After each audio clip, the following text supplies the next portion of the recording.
right. There's also the... Hold on, we're live. All right, folks, we are live here in Brooklyn, New York, with no other than the one, the only, the living legend, Jimmy from Brooklyn. Jimmy, how the hell are you? I'm doing well. Hope everybody's listening in and hope everybody's doing well. Yeah, well, we're going to give you guys a tour of New York City here tonight. And we're going to be talking about communism in America. And we're going to give you a tour and show you guys some places here in the U.S. So get ready, Jimmy. Yeah, there's a lot of communist places. Most of the communist things are communist fronts. So it's like an octopus. It reaches out in all different directions. Everything's interconnected and intersecting. That's why they call it a network. Now they're going after the children, even bigger. So they're like political pedophiles. They're molesting the minds and bodies of our children. It's amazing.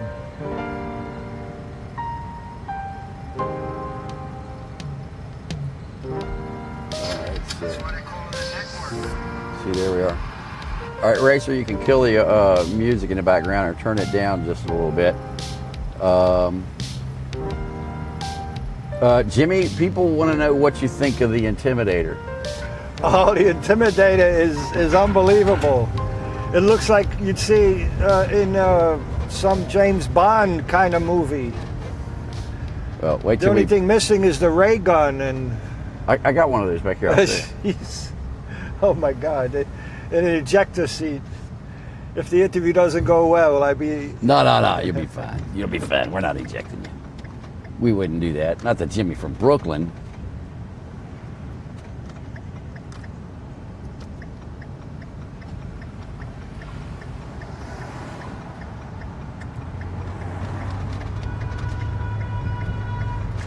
Yeah, people got to get involved. The enemy is very active. They smell blood in the water. Now there's some Democrats trying to distance themselves from the DSA. By the way, what's the DSA? Democratic Socialists of America, but we should be calling it the Democratic Soviets of America. Yeah. I mean, even the word democracy has a different meaning for the communists. They say that democracy is ruled by the people. He stole a door. Look at this. Imagine you go home and the door's missing. Yeah, I guess he needed one. Years ago, down on Lower East Side. Actually, you know what you call that, don't you? What's that? That's DoorDash. Oh, jeez. Down on the Lower East Side, some people call it the East Village, on 8th Street and 2nd Avenue years ago, people used to put blankets out in the street and sell things that were either thrown out or stolen. But as long as you have some books and magazines there, the police tend to leave you alone because they were a battle in court. That's freedom of speech.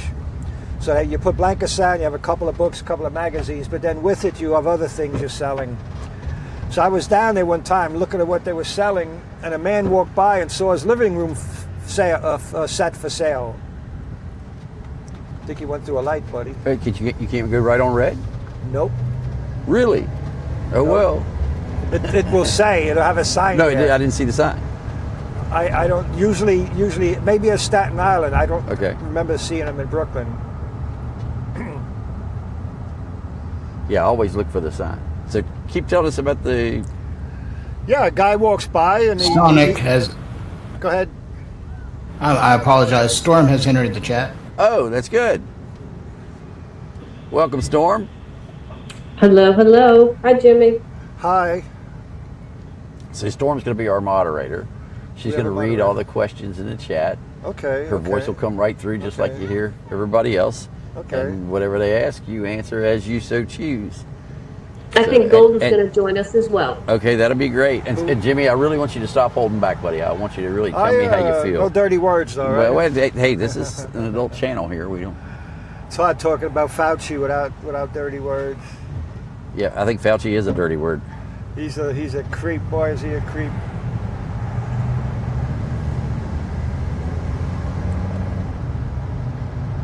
All right, so the communists in America, when did all this start? And Well, there were Marxists here. The communists claim Karl Marx was corresponding with Abraham Lincoln. I don't know if that's ever been proven, but that's mentioned and written a lot in the communist literature. Before that, you had the Jacobins during the French Revolution.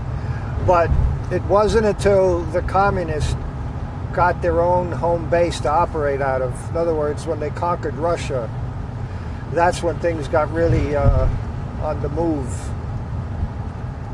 So Marxism is the basic philosophy. They call it the science.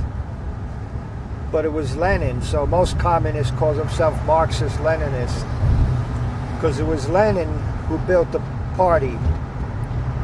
And the party is how the communist movement grows. In other words, the philosophy is one thing, which is Marxism. But Lenin has something he wrote about, the party of a new type, the Communist Party. And when you read it in the Soviet publications, you read the writing of the Palestinian Communist Party, and then half a page later, they're praising the PLO, the Palestinian Liberation Organization.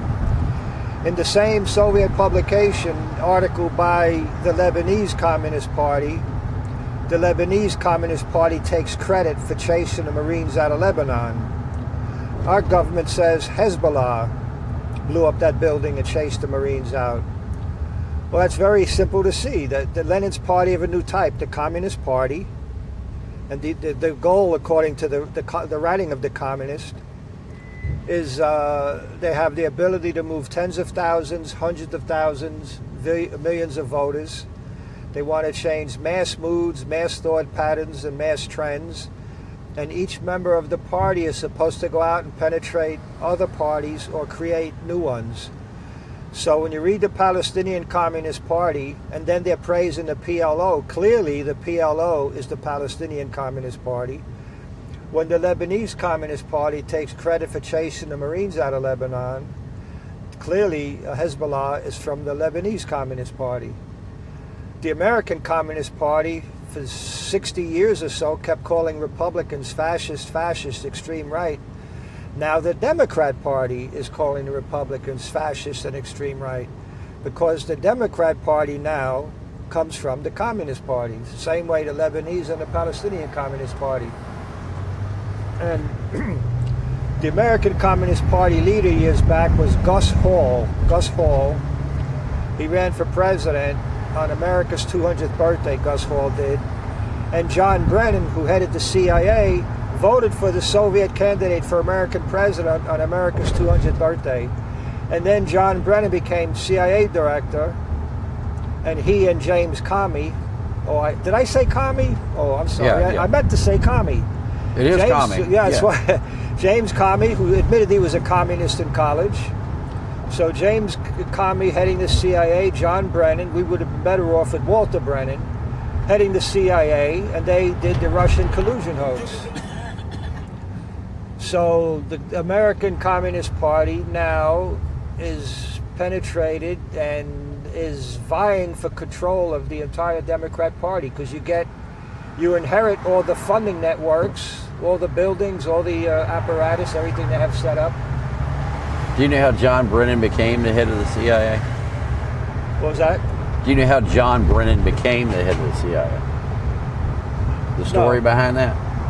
Well, you get interviewed, but no. John, see, the way it happened was everybody that I've talked to in the CIA that I know that works for them has all said that John Brennan was the dumbest CIA agent in the history of the CIA. Everybody hated him. Nobody wanted to work with him, so they tried to figure out a place that they could stick him that nobody had to deal with him. So back then, terrorism wasn't a big thing, so they stuck him in the terrorism group. and left him in a terrorism group. And he stayed in there for decades. Then 9/11 came, it's terrorism, and who's the head of the terrorist group in the CIA? John Brennan. Jeez. And so John is also a communist. Well, And he voted for Gus Hall. Well, he's admitted that he's a communist. He's publicly admitted on television, I believe. Well, Fairly certain of that. Diana West, great researcher, she wrote a book, The Red Thread, and it's about the Russian collusion hoax. They all had communist connections, every one of them, some major connections. John Brennan's wife and daughter participated in demonstrations in support of Angela Davis, the cop killer. So you got the head of the FBI's wife and daughter supporting somebody who was a cop killer. This is amazing stuff. All right, Storm, would you see if there's any questions in the chat, and we'll answer those as we continue on down the road here? Yes, there is a question from Craig Blanchard, and he asks, will communists eventually get rid of the Christian religion if they come into power? Well, the Marxists and communists are against religion, but Lenin and then Antonio Gramsci, a little bit after Lenin, realized, why get rid of the religion? If you control it, you inherit everybody following that religion. So you may get people who may not be too political, but they're loyal to their Christian faith, so they're loyal to the Christian religion. So if you could get the Pope and top reverends to embrace communism, you have Christian Marxist unity. And the communists actually wrote a book titled Toward Christian Marxist Unity. And when they write that, when the Christian and Marxists work together, they can't be defeated. And it was Antonio Gramsci, an Italian communist, who realized in Italy it's a little more difficult. This was in the 20s and 30s. Antonio Gramsci, who's key now to a lot of stuff going on, Antonio Gramsci, a communist, said, it's hard to have the class conflict in Italy because you have the farm workers versus the farm owner, tenants versus the landlord, worker versus the factory owner. But in Italy, they have one thing in common binding them all together. They're all Catholic. Therefore, you have to penetrate the Catholic religion. And that's specifically Gramsci was in and talking about Italy, but that's applied everywhere.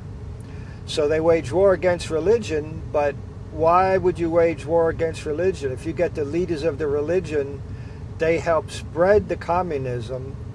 And look, the Muslims think they're fighting for Allah. So you get these people willing to die. They want to die. 72 virgins, and their family gets $30,000 each or whatever it is. It gives the people more strength, because fighting for Karl Marx is one thing. Fighting for God, I mean, that works. And in that book, Toward Christian Marxist Unity, this is a nugget here, what I call. When you're digging in a mine, you find a gold or diamonds, it kind of glows in the dark, you see it, that's a nugget. When you're going through all this political documents and publications, sometimes you find a very succinct, clear, crisp statement. I call those nuggets. So the communists write about the Christian Marxist unity. Christians in the capitalist countries must work to undermine its vast economic and political apparatus. Well, so people need to understand that the Russian Orthodox Church, KGB Church, is not like other Orthodox churches, because I don't know of any other Orthodox churches where the priests go out and bless weapons to use against civilians in Ukraine. Yeah. I've never seen that. They bless tanks, they bless artillery pieces, missiles, bombs. I've never seen a priest anywhere other than in Russia bless a weapon that's going to be used on a civilian population. That's it. Imagine going to confession and you're confessing to a KGB reverend and you're telling them you stole a couple of potatoes at the fair, or you cheated at work. Yep. We've got, in America, the communist penetration of the Christian religion is called liberation theology. The Catholic Church I got baptized at as a baby, they I'm not sure if he's still there, they had a Catholic priest, his first name was Lenin. Now, when I tell some of my friends that there's a priest named Lennon, they say, man, that's cool. I say, no, not John Lennon, you know. So the church I got baptized had a Catholic priest named Lennon. And then my family moved. I was at another church when I got confirmation and communion. And I talked to one of the head priests there, and he didn't believe Jesus was God or a son of God. He believed in Jesus the revolutionary. That's liberation theology.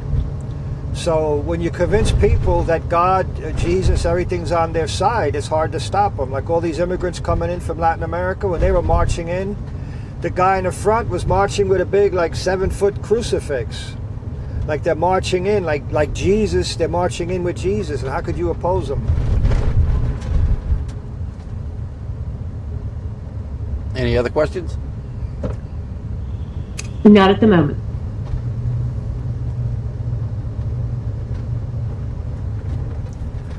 All right, so We have 75 in the chat.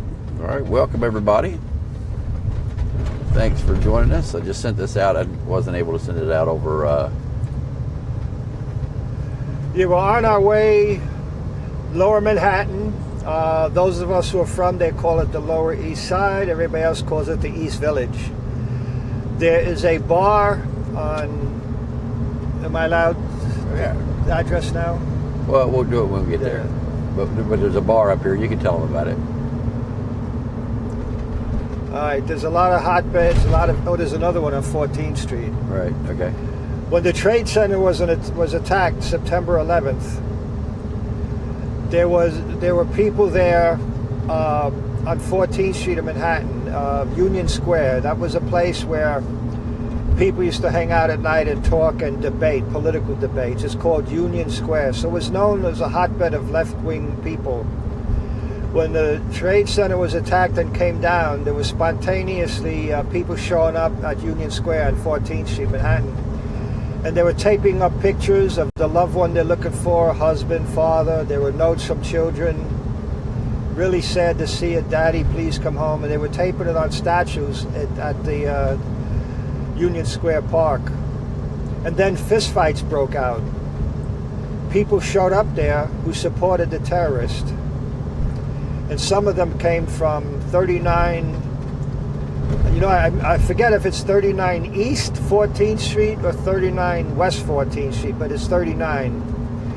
People from there came and started attacking the people that were there worried about their loved ones missing or dying because of 9/11. And there was a well-known professor at the time who was saying it's good all those little Nazis died. There was a guy cheering the Trade Center attack and killing all those innocent people, all those Americans. And this guy, Ward Churchill, that was happy and said you killed all those little Nazis. Ward Churchill's a professor. That's the kind of people that's teaching your kids. Now, Ward Churchill also wrote for a publication called oh, geez, how could I forget it? Anyway, it'll come to me in a minute. Ward Churchill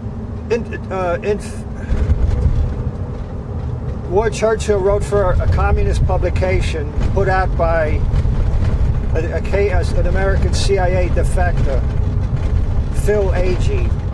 So Phil Agee, CIA defector, put out a publication. He started putting names that he claimed were CIA agents, and of course those people were murdered around the world because they were accused or outed as CIA agents. So the name of that publication, I can't believe I forgot it. There was Counter Spy, and anyway, the communists, there's a lot more of them, network, coordinated, well-trained. They put out a publication, Terrorism, Is It Revolutionary? And basically they say they support terror, but only at the right moment. They say because if they're working on people, trying to get people to embrace Marxism and communism, if you do an act of terror, that could make those people not be pulled into the Communist Party. So they figure don't use terror unless it's during a time of battle, final battle. But they also justified it, basically saying that a country like America that had slavery, that they murdered people in Vietnam, racist, homophobe, all that stuff, anything like that, anything as bad as America, anything you do to bring this miserable system to an end is moral and just. So basically anything they do that defeats us in their mind is moral and just. Whether it's amputating our children's genitals, flooding us with heroin, fentanyl, the Fauci virus, all of that is moral and just because it weakens the country they're trying to destroy, because they know once they defeat, topple, or destroy America, they'll get the whole world. Israel, Ukraine would not last if America's defeated. We're enemy number one to the Muslim terrorist. We're the big Satan. To the Muslim terrorist, Israel's the little Satan. So we're enemy number one to the Soviet Muslims, enemy number one to the communists. So we're number one. Number one. And right now, I'm pretty sure I'm right. Don't know totally yet. I think the big goal of the enemy now is not necessarily to win against Israel, to win in Ukraine. I think the enemy now, the whole thing, everything now is about defeating Trump. Because if they defeat Trump, everything else they're going to get. So right now, the Iranians, Hezbollah, Hamas, they could be talking one way and they're not going to be peace. And then the American media, which works with in the world communist movement, they'll be denouncing Trump. So if the Iranians lie, that's not going to hurt the Iranians, that's going to hurt Trump. Because our media would portray it as a failure, saying that Trump started an unnecessary war. So the same movement that's anti-nuclear, they're against our nuclear weapons, but they're apparently not against the Soviet or the terror nuclear weapons. Right now it's a battle where basically only one side is fighting, and the side getting beat up doesn't even know they're in a fight. And we gotta root for Ukraine. They're fighting valiantly, absolutely valiantly. All right, any more questions? No questions at the moment. Everybody's just enjoying the chat. All right, how many we got here? 71. All right, everybody needs to share this out on the social media. Actually, we do have a question. Okay. Someone would like to know if you guys would take a picture together. Maybe. I tend to hide my face now. I got a lot of serious threats. I had one serious attempt on me a few years back. In 1 year, I had my car window broken 6 times. It's Well, risky. this one's yeah. I don't know where we are here. That's all right. I do.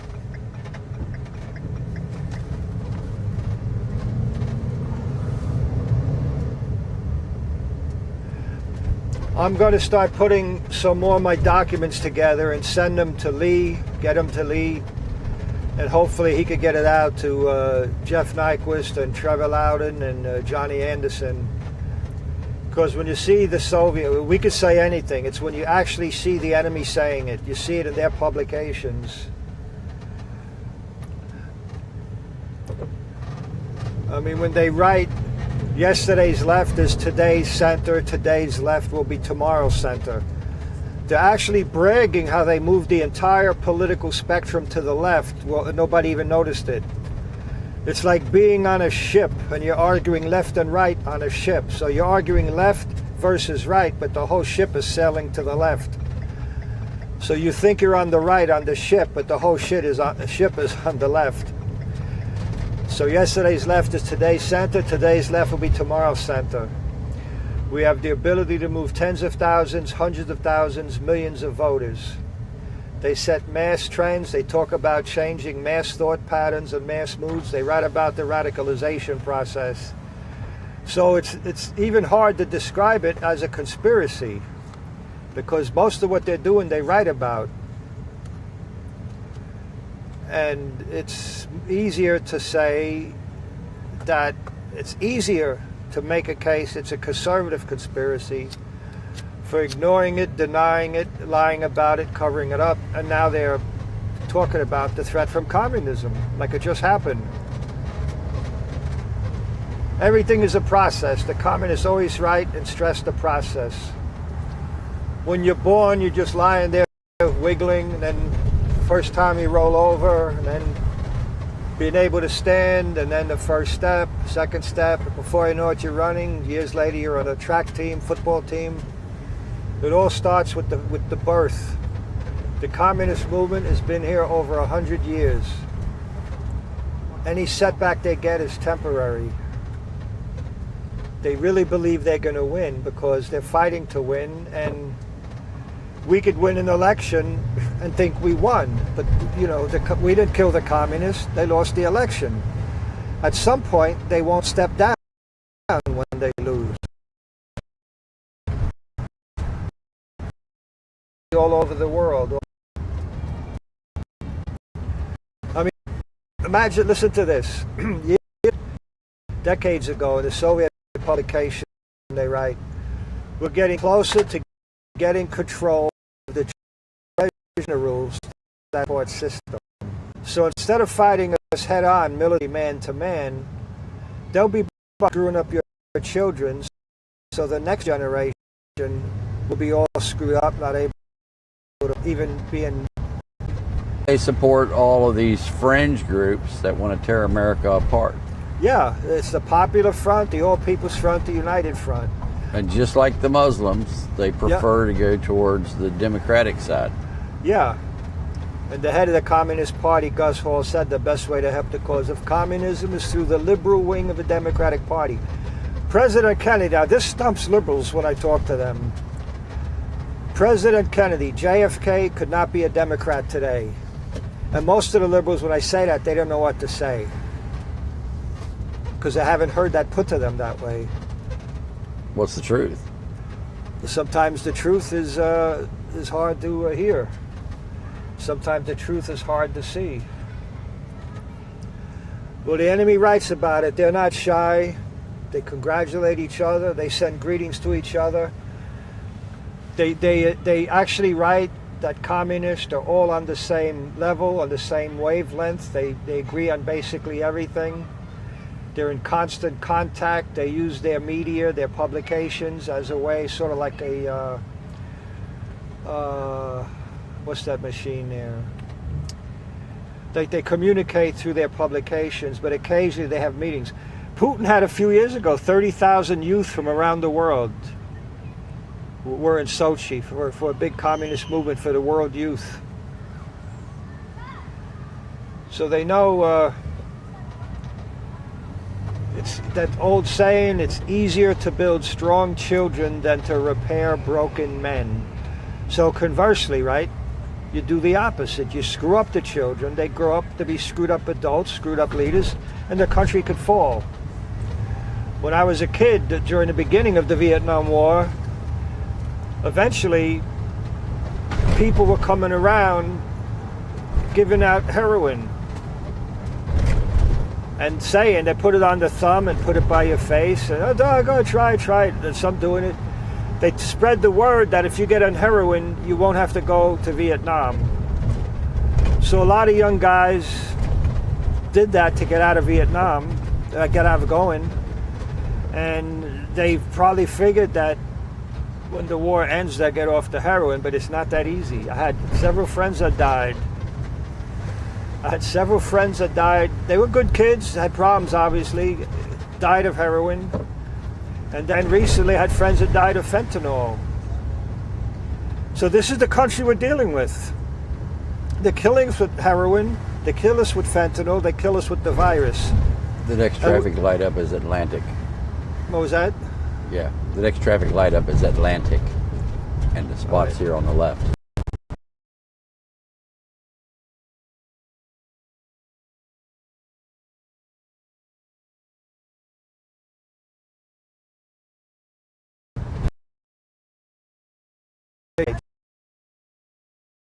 Right.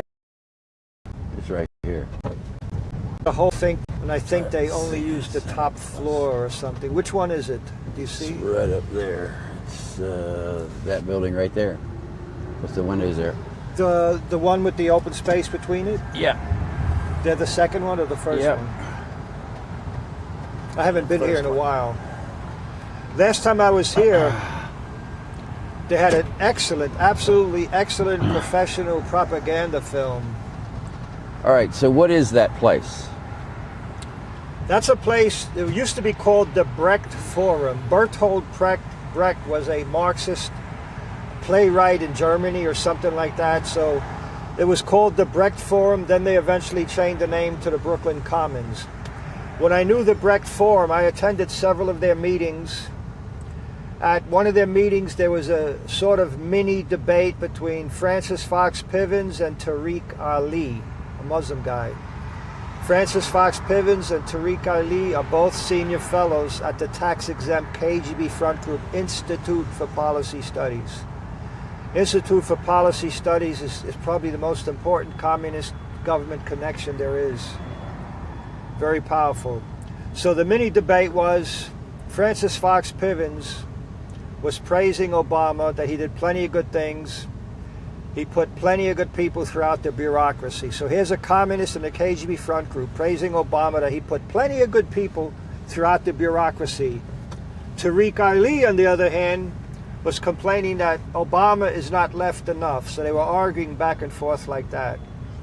Now, Francis Fox Pivens put out a thesis with her husband decades ago about overwhelming the system. At the time, it was mostly the welfare system. Put as many people on welfare as you can, so it upsets the work habits, and it's a way to waste a lot of money. Is there anything else you want to say about this building?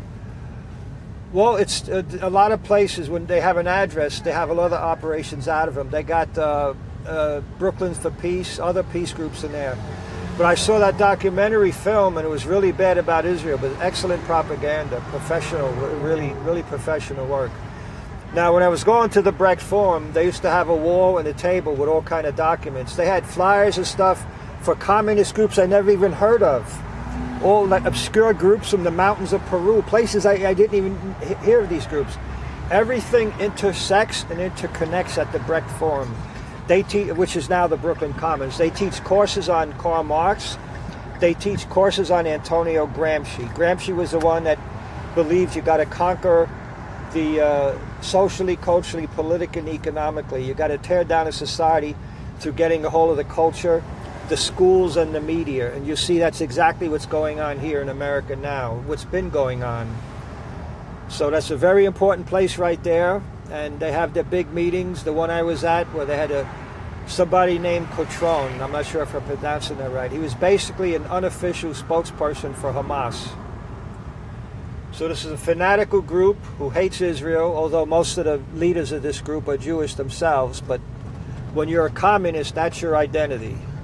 You're not Italian, you're not Jewish, you're not this, you're not that. If you're a communist, you're a communist. So anytime you use your identity, your nationality. Pardon, we've added golden. Okay, and here's the building we're talking about right here on the left. So you guys are seeing it here with all the lights on. Right there. They used to be at Manhattan at 122 West 27th Street. Before that, they were down near the Hudson River. I forget the area, sort of around Houston Street, right along the Hudson River. There's a lot of these places all over the city. They're all over the country. They put out a newspaper called The Independent. They spell it I-N-D-Y, pendant. And they praise FARC, the Colombian drug cartel terrorists. And they got courses. They got a calendar of events. And we were paying, our tax dollars were funding what they call a national public radio, which was the communist, NPR. We have nothing at all countering that, nothing at all trying to match it or counter it. Closest thing we've got is Glenn Beck and Hannity and a couple of people like that. And they're still not educated. They don't even really know the depth of it. When I had Chinese friends in the past. So when I'm with my Chinese friends, everywhere we go is Chinese. It's like a whole system or a whole thing within. I don't know. You could turn here. I don't see a sign, so we're going. Well, if you don't see a sign, it means you can't. No, it says no turn on red. If there's a sign, you can't. If there's no sign, you can. At least that's what I've been seeing.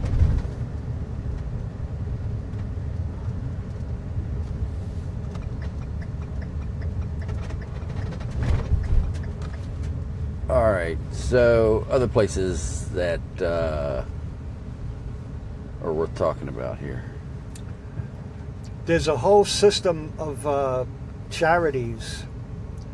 There's the Funders Network, the Funding Exchange, and this is money from people who inherited General Motors, people who inherited DuPont, all these major corporations.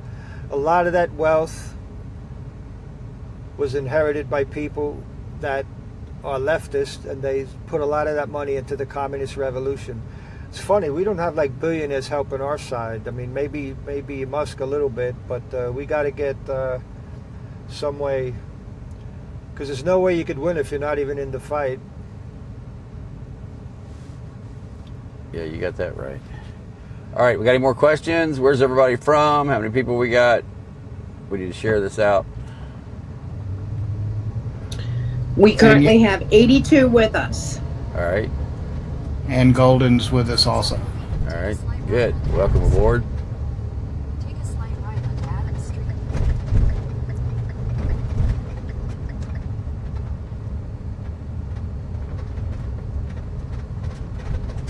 I haven't been here in a long time.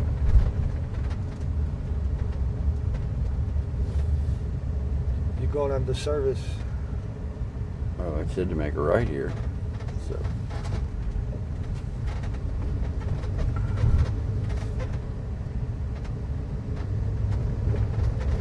Because the bridge is straight. Right. Okay. Well, let me get back out.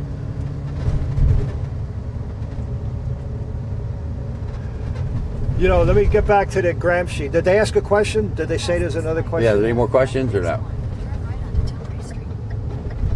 No, I'm not No, seeing it's- any questions. Just checking in Tell me from to make it right here. Louisiana. At the light, So- turn right onto Tilbury Street. Right now, what's happening, there's a couple of things that this is following. Things don't just happen. The communists are following the strategies and tactics of Antonio Gramsci. I'll explain that. They're also following the strategy that they did in 1948 in Czechoslovakia. Plus, they're using the strategy, some of this overlaps. They're also using strategies and tactics from Sun Tzu in The Art of War from 2,500 years ago. So, if you want to learn about Gramsci, Gramsci has books written actually by Gramsci himself, but it's very tedious, hard reading. It's like they get paid per word. What I could say in a paragraph, it takes 200 pages to describe. But there's other communists who interpret Antonio's writings and put it in very clear, concise language so anybody could read it and understand it. So the Gramsci strategy, as it's explained, and I have it, I'm going to make photocopies and send it to Lee and others. The communists write that in a capitalist country where people don't embrace socialism because in a capitalist country, as corrupt and bad as it may be, there's free elections, so the government is legitimate. And they say in a capitalist country, Flatbush Avenue Extension. because of the schools, the media, and the culture, it's self-perpetuating, self-reinforcing. Your kids go to school, they learn our history. They grow up, have kids, their kids learn the history. So you have the culture, the history, the education system, the media, all self-sustaining and self-perpetuating the existing system. So the communists said, therefore, we have to get in. We have to cut those connections. We have to get in and get control of what people are learning and guide them away from the love and support of America, guide them away from the love and support of the family, the 10 Commandments, thou shalt honor thy father and mother, thou shalt not kill, because that upsets the communist revolution. So they actually write that you got to break people from the past. And then you see what's going on in the schools. They're teaching people to hate America because of racism and everything else. People don't know that the American Indians had slaves. The American Indians were cannibals. They were warriors. Every country, every civilization, every continent had their people constantly fighting different warring people, warring tribes. That's why Marx said to have world peace, we got to mix all the races. So you can't have blacks versus white versus Asians. Mix everybody together so eventually it becomes one big gray mess. So it's a way to get rid of competition, get rid of the religions, because you have a Christian could hate a Muslim, could hate a Jew. You get rid of the religions, you get rid of capitalism, you get rid of all competition, and everybody can live in peace and harmony. It's bizarre, but people believe it, and they're willing to fight and die for it. I mean, picture any time you might have had a broken heart. I hope you didn't. But any time you had a broken heart or a tragic loss or some kind of trauma in life, and somebody comes and tells you, this doesn't have to be, it's the system. If we change the system, nobody will ever have this heartbreak again. There'll be no more war, there'll be no more starvation, no more racism. So they guide you. They get a way of harnessing your hurt, your fear, or anger. They guide your emotion, and then they got you, your emotions propelling you to what they're guiding you to embrace and push for. So if they convince everybody to join us in the revolution, topple this country,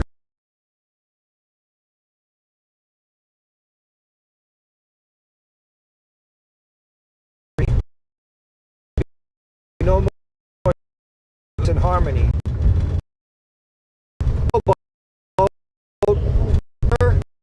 And you got the sail push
This guy, these idiots. You're back.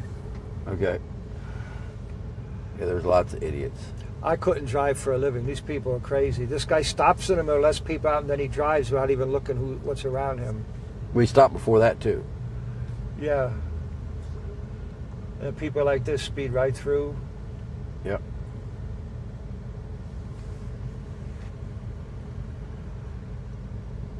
Yeah, up the street is Cooper Union. That's where the Jewish people got locked in the room. They were hiding. They got attacked by Antifa types a while back. It was pretty big in the media at the time. They had to barricade the doors to keep the communists from coming in and attacking them.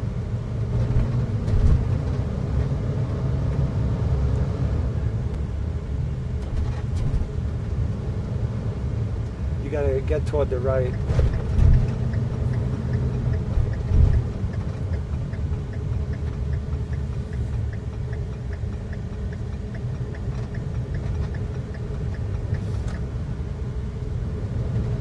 Okay, what is this it here?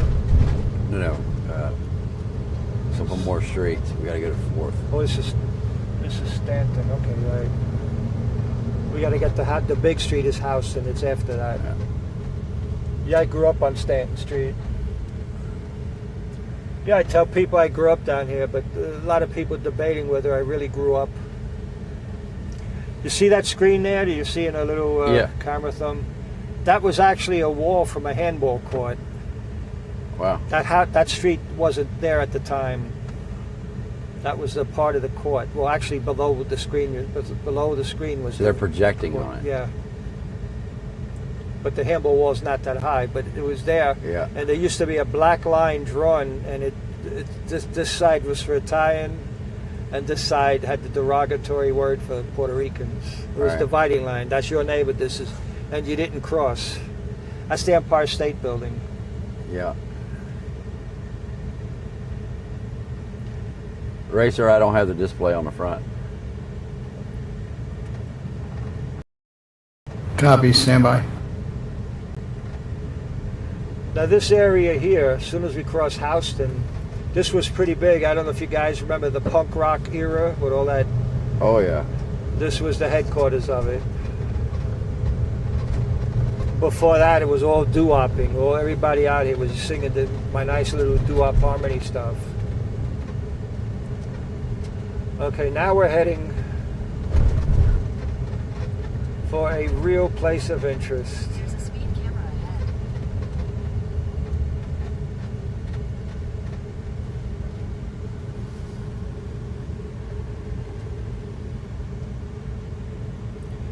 There's some, not too far from here, there's a whole block.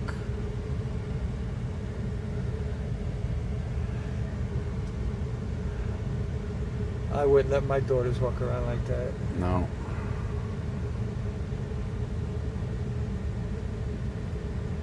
There's a whole block down here of buildings from the 1700s, a little further toward the west.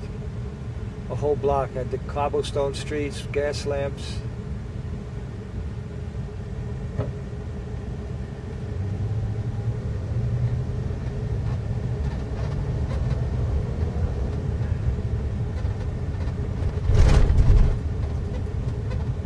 Okay, the next right.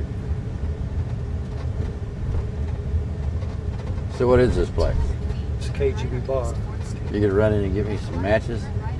Right here, right here. You want to run and take some pictures? No, I just let you They'll grab let that. you. They'll let you go in and take pictures. You Really? know. Okay, it's up on the left toward the corner.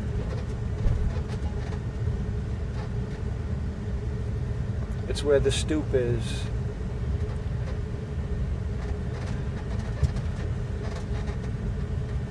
That's where the crowd is there. Oh, right there? Yeah. Oh, right here. Wow, the KGB bar is busy tonight, folks. I gotta take my Trump hat off. You want to get out and want to ask anybody No, anything? I don't want to ask nobody nothing. You want to see if you're going to get some matches? You want me to No, run in? that's all right. I ain't worried about it. You want to stop here and I'll run in? Yeah, all right. Well, if you want to do that, that's fine. 4 ways here. Hopefully they can get by. Well, hold on. You got to take this. I'll walk it with this. Yeah. You, anywhere you could stop, even if you turn. No, I'm the right here. corner. I'm good. Just hold on a second before you. They're still going by. Come on, they can get by. You wanna? Hold on. Just wait a second. As soon as they get by, you can get out.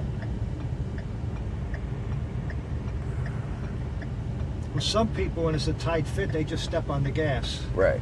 I had a girlfriend like that. She knocked off my 2 side mirrors. Right. And she got mad. I wouldn't give her any lessons anymore. Imagine Right. that. Right. She's parking. Her way of parking. She backs up until she hears breaking glass, Right. and then she moves forward. Yeah. And she didn't understand why I didn't want to teach her how to drive anymore. Right. Hold on, this car there. Just wait till they get by. Yeah, there's a bike behind him too.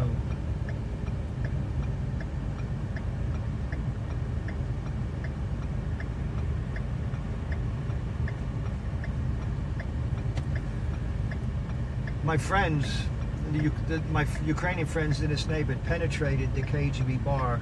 Actually, how about this? When I come out of here, I'll pull out of here and go right in the corner and let you out right there on the corner. Anywhere here. Let's see if these guys will. I'm going, buddy. I had my signal light on. See, there's a lot of people like this. And then they get mad at you. They're behind you. Right. All right, I'm gonna let you out right here and go right around the block, and I'll pick you up right back there. All right. This is a lane here. Yeah, it's just for buses. There's nobody coming. You're good. You're gonna stay here. You're gonna go. No, I'm gonna loop around the block. I'll All right. pick you up out front. Get several packs. All right. Thanks. All right, so Jimmy is going to go in and get us some matches from the KGB bar.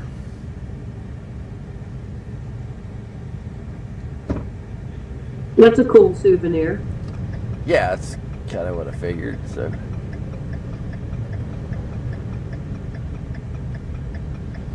I didn't figure it'd be good for me to go in there, knowing how much they love me.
All right, how many we got in here?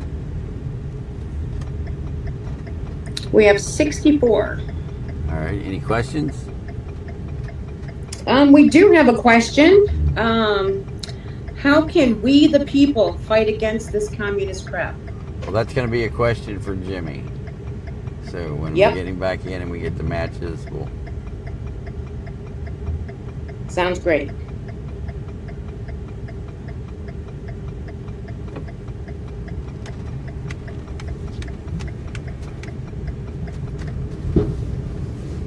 What the hell was that?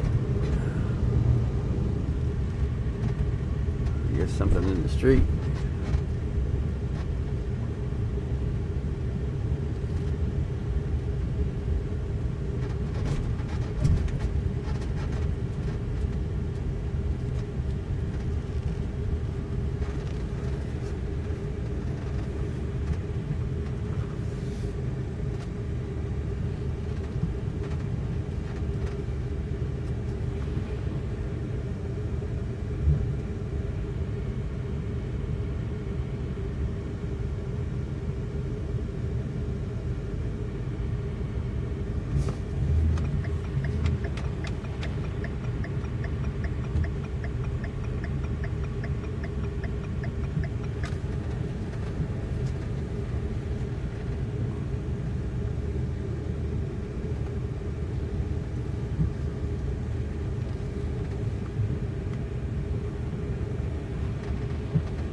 Oh, there he is.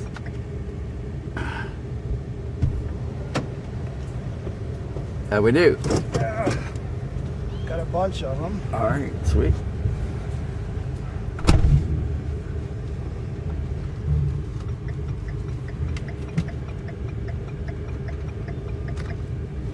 Put this back on you here.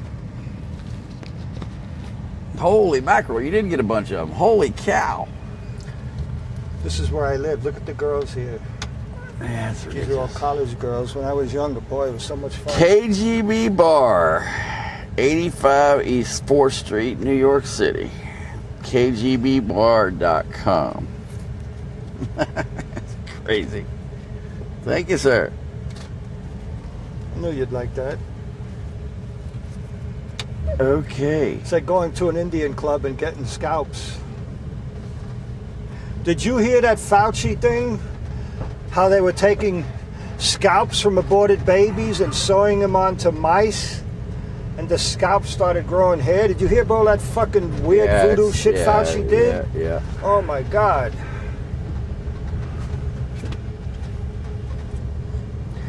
I'll tell you, he's a guy. I wouldn't break any law. I don't want to go to jail. You know what I mean? But if it weren't for jail, Yeah, I know. I think they could raise a lot of money on that. People could bid. Who's gonna? I ain't. Dude. This is tight. He's got to move that mirror. No, he's gone. He's gone. Yeah.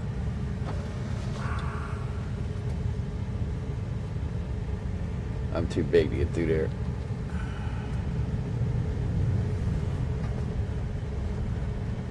Okay, people still listening here? Yeah, everybody. Okay, we're right in the middle now of what they call the East Village. And these here are... When I grew up here, it was all working class. Low income, working class. Now you got some of these old tenements were renovated, and now there's penthouses on the roofs. I mean, if you got a 6-story building and you built a penthouse, they have to shore up every story. So they go from the basement up. They must have had to pay all their people to be able to come in the apartment to put the added load-bearing walls. So we got the filthy rich in this neighborhood.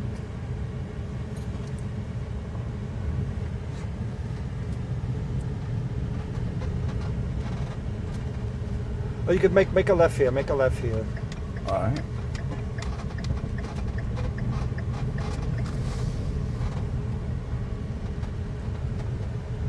Now from here, Turn right onto East 6th Street. from here, the next place would be 23rd Street, Yeah. the Communist Party headquarters.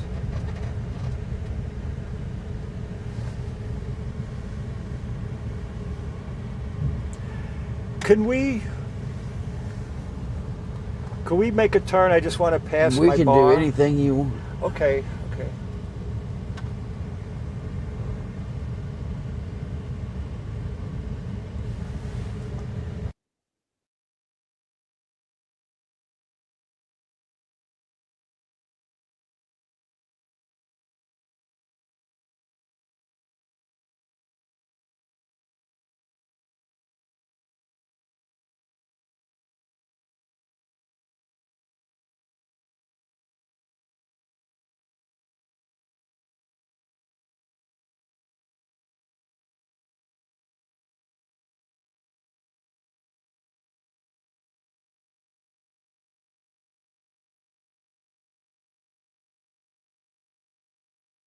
This could be so. Okay, we'll keep doing that. All right. All right, you guys hearing us okay now? Yes, I can hear you now. Lost you Okay. for a second there. Yeah, sorry, we were talking. And let us know when you're ready for that question. The light. Turn right Oh, onto what's the East question? Place. Okay, one of our viewers is asking, how can we, the people, fight against this communist crap? I'll start in a second. We'll pass this and make the next right. Okay, pass this, make the next right. All right. Well, that's one way. That's coming The this next way. right, Oh, the next one. oh. Past this and make the next right. I'll get to that. It's a tough question. Make a right here.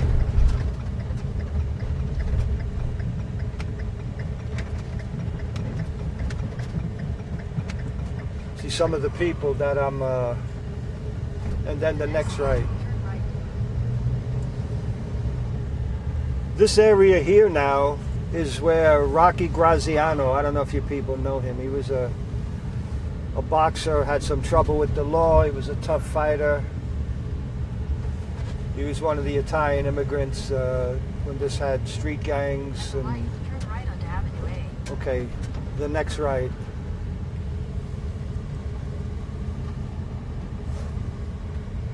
Now this park is Tompkins Square Park. When Giuliani was mayor, there was a big event. The radicals took over this park, and they're out all night banging garbage cans and making noise. Finally, Giuliani set the police to clear them out, and it was what was called a riot. The left called it a police riot, but the police did get a little wild. They started hitting people that weren't. Okay, make a right here.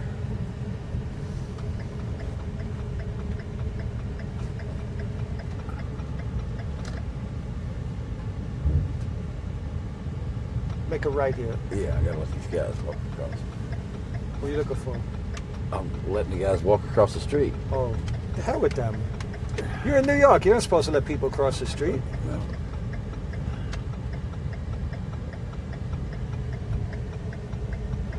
Yeah, I grew up in this park. We used to play handball. We used to play softball here. There was a little swimming pool for the little kiddies. This neighborhood got so bad years back, you wouldn't believe it. And people thought that New York City could not survive. And then Giuliani became mayor, and it was like a miracle. He cleaned it up. Everybody hears that. Everybody knows it. A lot of people say it. But if you didn't see it, you really couldn't. All right, if you could pull, if there's a place to pull over here. If not, Am we'll I just turning? Am I turning right, no, or what am I no, doing? no, straight. This is. Are they still on here? People hearing Yeah, us? I can push this button and stop it though.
Do you want me to turn that music back on, Lee?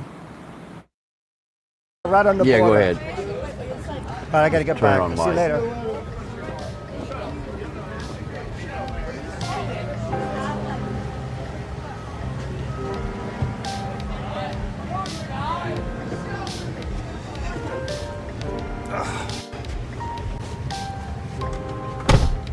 play pool? Used to. All right, we're back on, just so you know.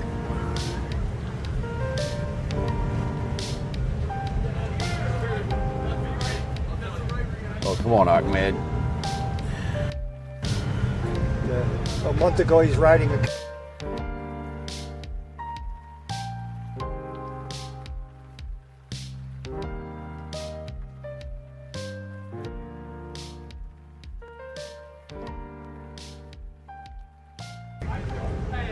All right, you make a right.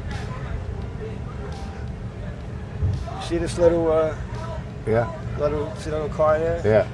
This wants me to get left and go over there.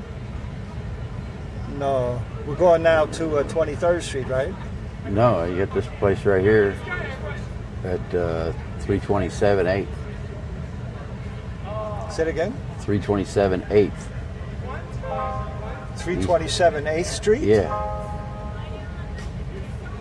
No, we got 325 West 23rd Street. Okay.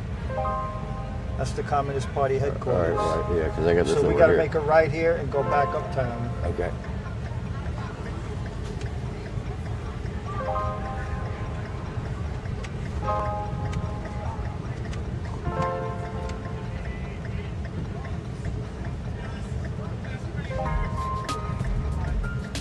Here, had the bouncer see.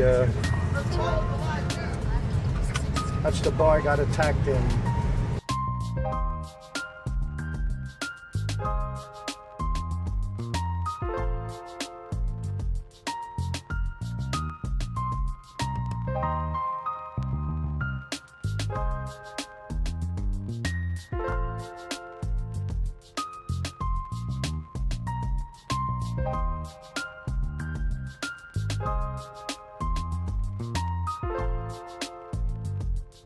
So this is the church that the Polish Pope came Right, to there's right a here on the right. right. Okay. You want me to make it right here or where you want Yeah, make a right here.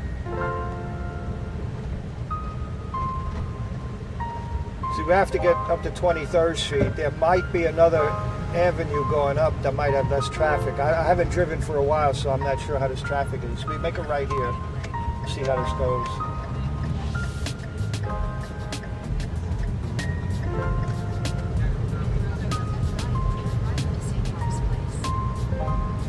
Yeah, so this neighborhood used to be all immigrants, Polish, Ukrainian.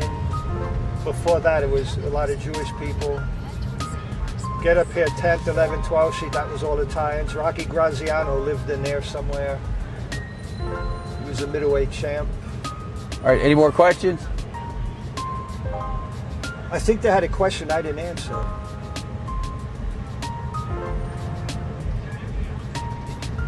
Do we have a question that didn't get answered?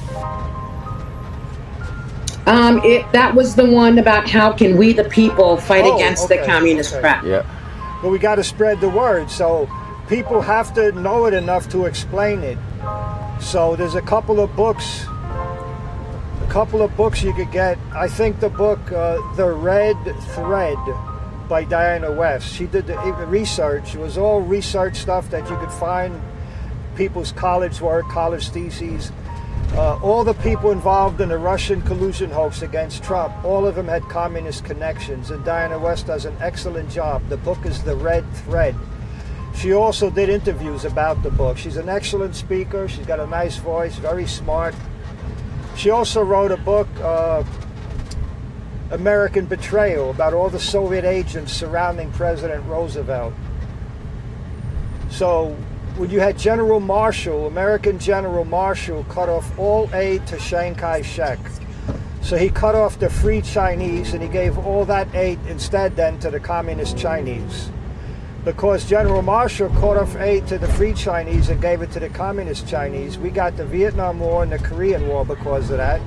We got the heroin, the fentanyl, and the virus because of that. So one man, General Marshall, probably being advised by Soviet agents. Roosevelt administration had so many Soviet agents that may have been spying on each other without knowing it. Because you operate in cells. So theoretically, if one guy gets caught, he can't rat out everybody because he has a limited knowledge of who's who and what's what.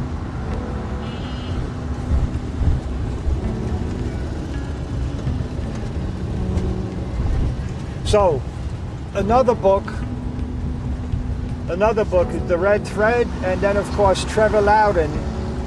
Trevor Loudon has The Enemies Within, Barack Obama and The Enemies Within, and Security Risk Senators. Trevor Loudon has the best compilation of documented research. He only publishes things that he could document. So sometimes I tell Trevor things I personally witnessed at meetings I went to. He can't publish it without having the documentation, even though he trusts me.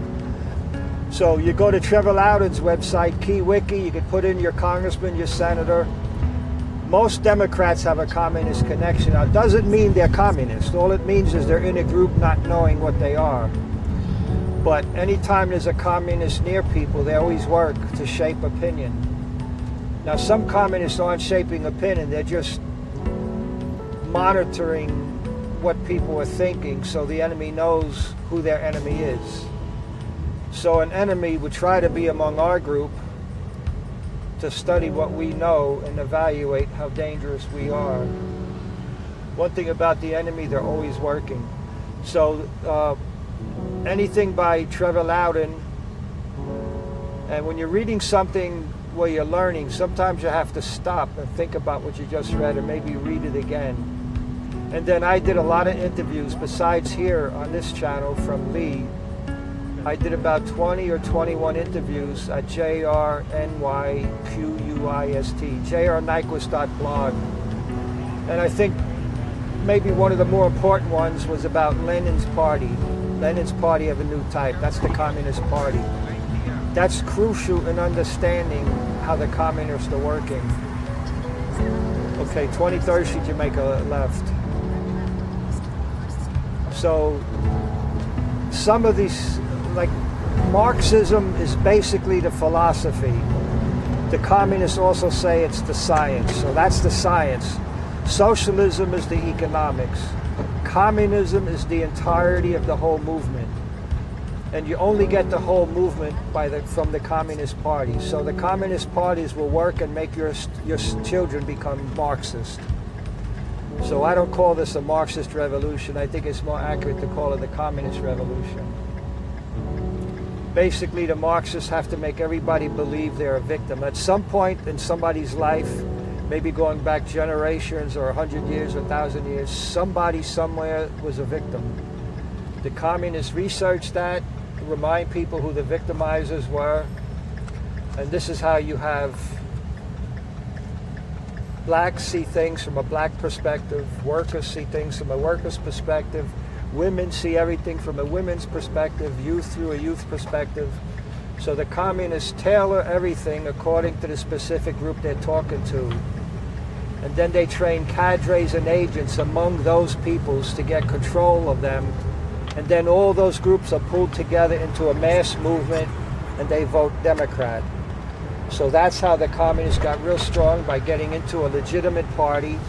They get all the funding structures, all the buildings, all the networks, and they move right in. They move right in. It's like somebody taking over your home. They move into a furnished home, your refrigerator stocked with food. The communists take the Democrat Party, and it was in writing before they did it. Get control of the means of production. You got to get control of the means of education, the means of information, and the means of communication. I put together 3 pages with specific quotes, nuggets, 3 pages full. And when you read that, you get to see how the communists think. That's very important, because the communists do have a logic. It's just not our logic. But there is a certain logic you could discern if you read their stuff.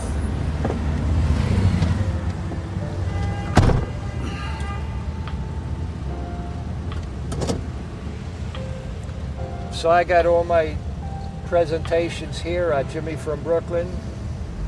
I've also been on jrnyquist.blog. I did about 20 one-hour interviews. You can find some of my calls to Bob Grant, some of my calls to Mark Levin, my calls to Michael Savage, my calls to Giuliani. And everything we've been able to find so far on Jimmy, you can go to KLW World News site and look up Jimmy from Brooklyn, and there's a playlist that has over 50 videos in it already.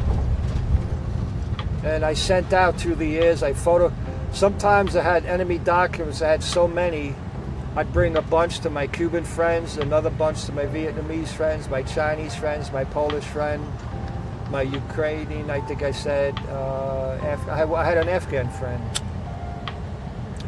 My Afghan friend was one of the Afghan leaders that met Reagan in the White House during the Soviet attack in Afghanistan.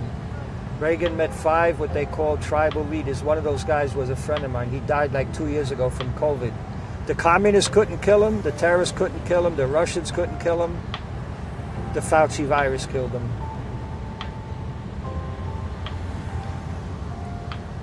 All right, now we're getting to the area a little further west that's called Chelsea. And we're heading toward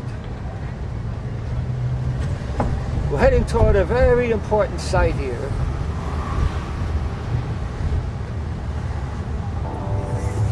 Hey, Jimmy. Yes? There's someone in the chat who is looking to get in touch with you. He says he knows you, but hasn't heard from you in about 10 years. Who is it? His screen name is Jersey's Two Finest 89. And he basically is saying that he used to call into Michael Savage. I don't know by that. Hopefully that makes sense. Could he say his name, what he was known on the radio, or why I would know him? No, he didn't give me more than that.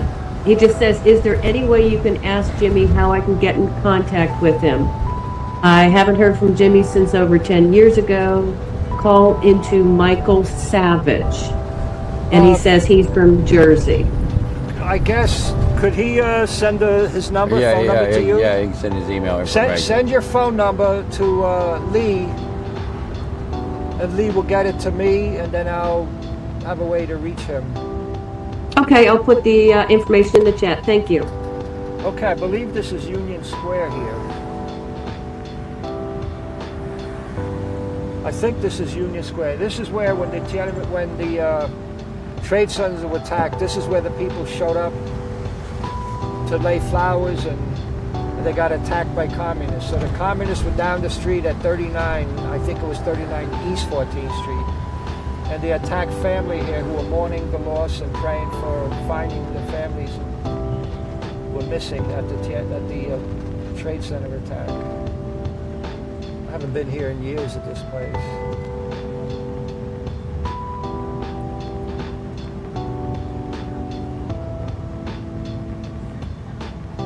You know, that building, when we passed the Lower East Side, which they call East Village now, it was routine to have 5 and 6 room apartments, these old tenements, because of a lot of families. Those 5 and 6 room apartments now became maybe three apartments. And then on top, on the roof, people built another layer. They built a penthouse on top of the roof of several of the apartment buildings.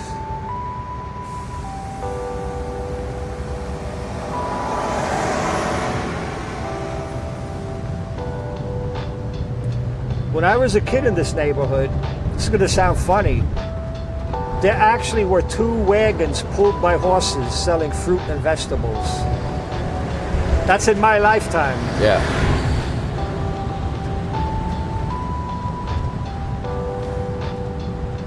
Okay, now they owned the whole building, but they rent out floors now because it's a very valuable building. This is a very expensive neighborhood here. So the Communist Party owns property, and one of them is the building they're in. So 325 West 23rd Street was their building, 327 was their bookstore.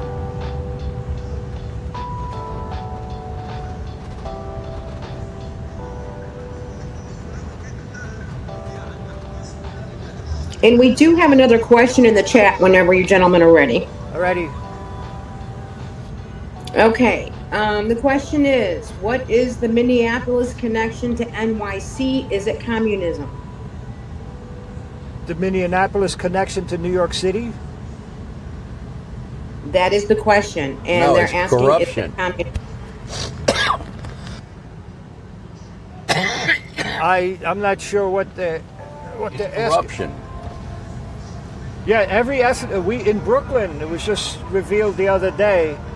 In Brooklyn, there's a big Medicaid, Medicare fraud too, and that's the Russian mafia. So you have Minneapolis, you have the Somalis. In Brooklyn, you have the Russians. In Queens, you have the Chinese mob, all doing Medicaid, Medicare corruption.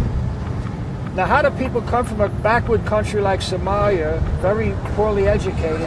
How do they know? I know it's set up to be easily corrupted. You got people like Elon Omar who pass laws that allow them to do it. Yeah, it was set up. Right. But how do people from those countries know it unless somebody teaches Because they're them? told. Oh, you got it. Yeah, they're told.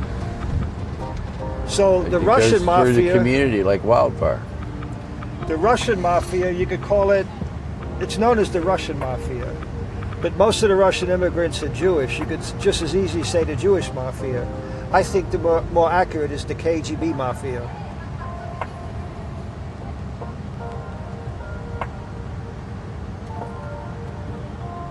And someone is asking the name of the KGB store. It's a KGB bar. KGBbar.com. It's on We got- 85 East 4th Street. We got a bunch of packs of matches. And KGB Bar used to be the headquarters of the National Council American Soviet Friendship Committee. It actually was a KGB office, KGB front. Before that, it was a bar by Lucky Luciano, the mafia leader, when liquor was illegal. So it originally was a bar set up by Lucky Luciano, and then at some point it became the headquarters of the National Council American Soviet Friendship Committee. Now it's the KGB Bar. That's 85 East 4th Street. Number 325, I can't tell here. I guess we're still not there yet. So the KGB Bar is 85 East 4th Street. Next door, 83 East 4th Street, was a man. I could mention his name, Lee? Yeah. Okay. There was a man named Rosen at 83 East 4th Street, right next door to the Soviet Council. The guy Rosen at 83 East 4th Street built a housing complex on Houston Street called Red Square. And it was red brick building. And it had a statue of Lenin on the roof that was lit up all night. It was illuminated. So you have this guy named Rosen who was involved in the race riots in the 1970s. He's living next door to a KGB office. He builds a building, Red Square, like the Kremlin. And on the roof he has a illuminated statue of Lenin. That filthy rich guy now lives on 9th Street and Avenue B in a luxury building. And that's the Lower East Side. Interwoven within every area, there's communist. Okay, I don't know, like we might have went too far. It's telling me to make a right up here. No, but the 23rd Street is what we're looking for. We're already on 23rd. But I don't see the address. We might have went past it.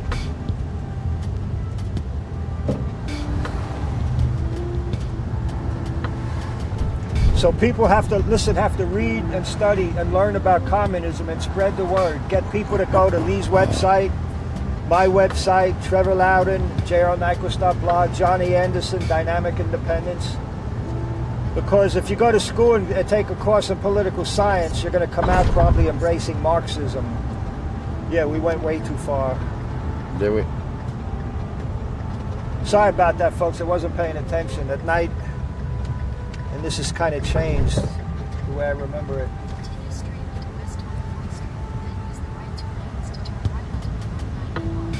Now, I was hoping... All right, now you're talking about for the church, right? No, we want to still go to we didn't pass the Communist Party. We Oh, passed okay, it. okay. Got to go back All right. to 23rd Street. So right here, I don't think you can make a right here. Can't make a right No, here. no, I got to no. loop around. Look at that. Listen, there's a documentary about the Soviet genocide in Ukraine. It's called The Soviet Story. The Soviets confiscated the grain, all the seeds, all the food, all the stored food, all the animals, all the farm equipment. they murdered up to 10 million people through slow, painful starvation. It was so bad that the families, when the baby or the grandmother dies, they would be fed to the rest of the family because you have to survive. That's horrible, but this was done on purpose. It's called the Holodomor. That means death by starvation. So that's what the Soviets did to the Ukrainians. So people don't understand why the Ukrainians are fighting like they're fighting. The Ukrainians remember their Holocaust the same way the Jews do. The Jews are never going to forget the Holocaust. Neither are the Ukrainians. So even if we don't help them, they'll fight and keep fighting, but we have to help them. The Ukrainian war is our war. Ukraine's enemy is our enemy. Look back here on that wall. See what that sticker says? Jimmy, What? look back here at that sticker. Look at the back. See the sticker? I can't. Dude, just lean around. You can see it right there. I got it lit.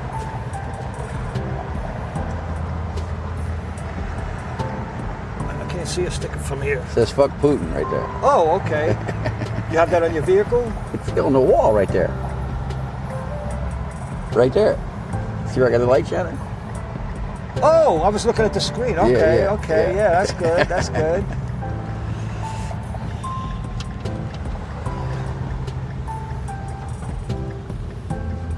All right. Now we're just going to loop around and go right back down. Okay. On this, at 42nd Street in the corner, that's the Chinese headquarters. Right. See, I get mixed up between the consulate and the mission.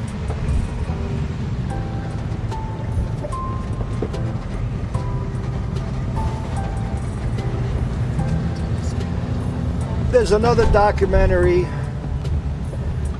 A Faith Under Siege. It's about Putin and the Soviets bombing Christian churches in Ukraine. A Faith Under Siege. So the more people learn this and understand it, the better they'll be able to explain it to others, because we definitely need a mass awakening of people. So people hearing me now, people who hear the other shows, the other channels that Lee and the people Lee work with, you got to get more people to tune in, because we definitely need a mass awakening. And we don't have too much time left,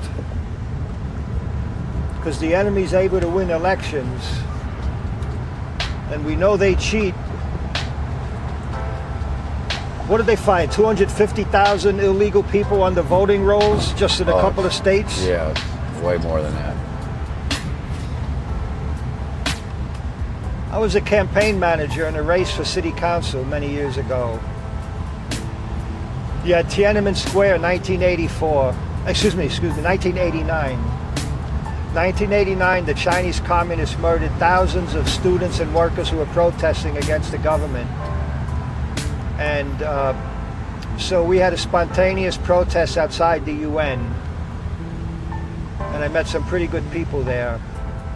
One of the people was Mi Ying Chan. She's an American Chinese. She was out there protesting the massacre in China. And then, that's 1989. Around 1990, we heard that Margaret Chin, national spokesperson for the Communist Workers' Party. So Margaret Chin, a communist, is running for city council in the Chinatown area. She was a shoo-in. She would have been the first Chinese city council member, Margaret Chin. So she's running in the primary, which she would have won. But we got our candidate, Mi Ying Chan. Chan headed the anti-communist protests outside the UN. So anti-communist Mi Ying Chan heading the protest about Tiananmen Square, running against a Chinese communist. And I'm the campaign manager, so naturally the race was democracy versus communism.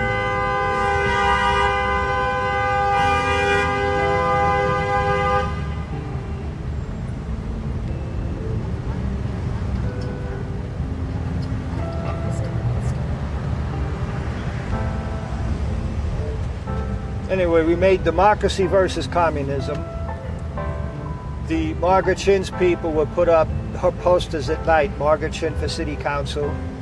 And I'd go around late at night and rip them down. They put them up, I rip them down. They put them up, I rip them down. Then I realized, Jimmy, why rip them down? Instead of ripping them down, I put a hammer and sickle on her forehead, on all of them.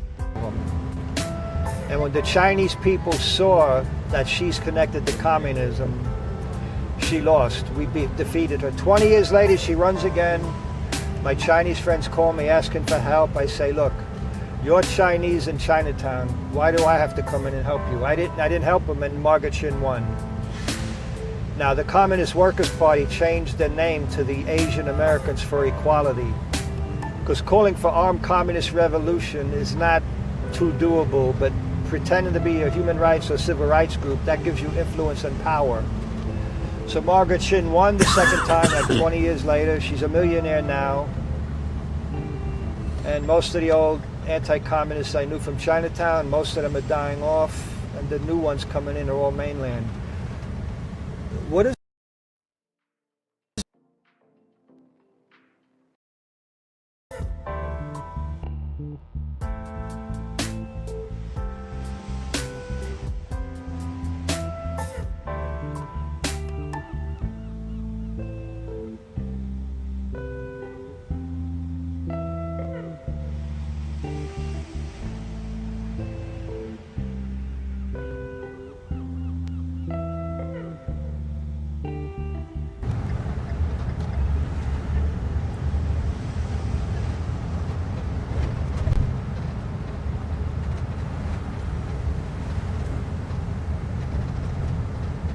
See which one that one was. There's 22nd. So 23rd is going to be going the other way, right? Or 23rd goes both ways. Okay. We passing it from the other way or not.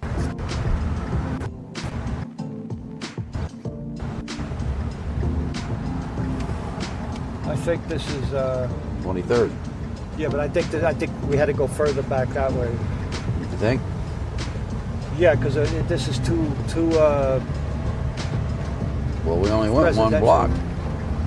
We came right back to where we. No, we had to go back further though. There's no stores here. If you notice, this is all. What's the address? 325. That's why I didn't pay attention. I didn't see it. So this is 425 here on the right. So I got to go the other way. Yeah. You just flipped over to Starlink, you lost cellular. Okay.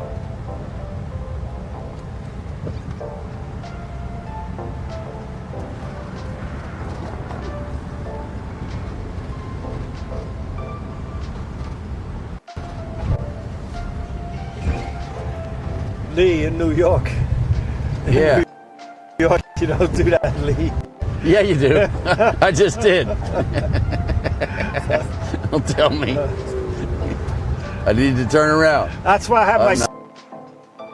Right. So at least we get stopped in my pocket. So whatever contraband under your seat, right? Yeah, don't worry about it. You ain't got to worry about that. The cops in New York about me. I've never had an issue with a cop in New York. One time when I was a kid, was in a car with my old beat up 4-door Chevy, 55 Chevy with a 325 Corvette engine.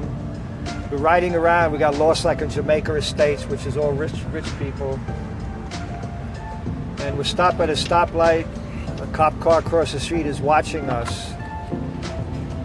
And my friend says, oh shit, I got something in the car. What do you got in the car? They got something in the car.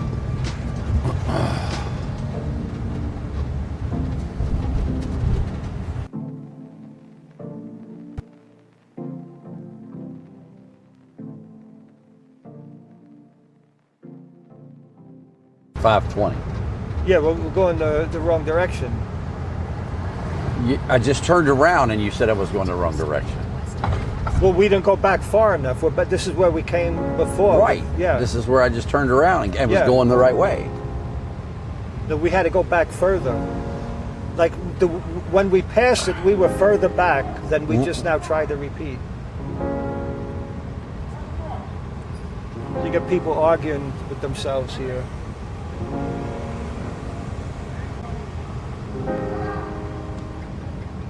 You see people out here fighting with themselves. It's incredible.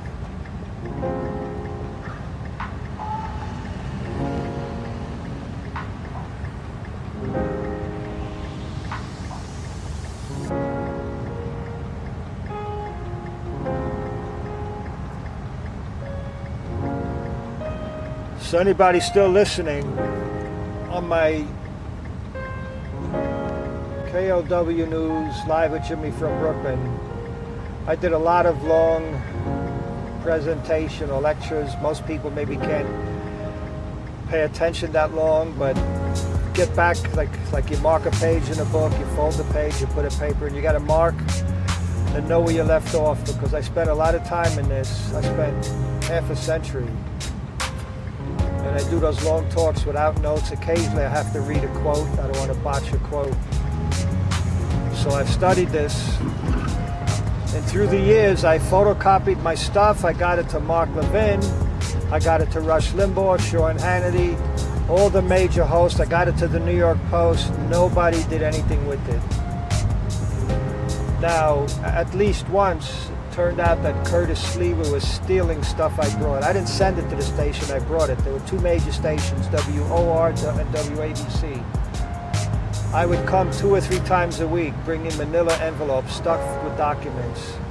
Occasionally I had tapes. I was able to secretly record some of the talks.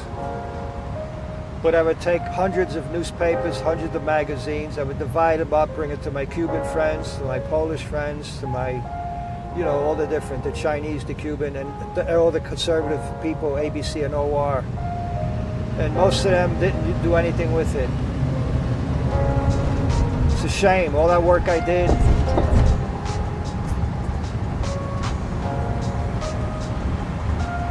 Now I called Giuliani, I got Giuliani's number, I got his assistant's number, I call them, they don't call me back, they don't pick up, I leave messages. And the other day, Trump said America's never been the level of danger we're in now. I was saying that for 35 years. But now Trump's got it. I don't know if he got it from Giuliani or what. But people think this is a new occurrence. Like all of a sudden there's a massive movement, organized, coordinated, well-funded worldwide. Like all of a sudden it just happened. Nothing just happens like that. That's years of work, steady, steady. Gorbachev took away the image of the enemy, so people quit paying attention. All the old Cold Wars died off, figuring that they saw through to the end. We won. Now there's no more threat. And meanwhile, the threat now is bigger than it ever was. Clearly, our side, our government was misled.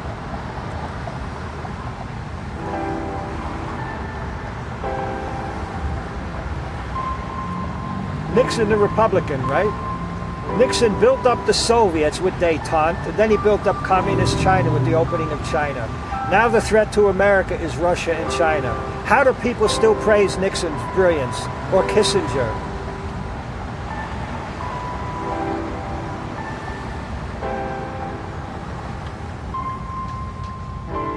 All right, any questions?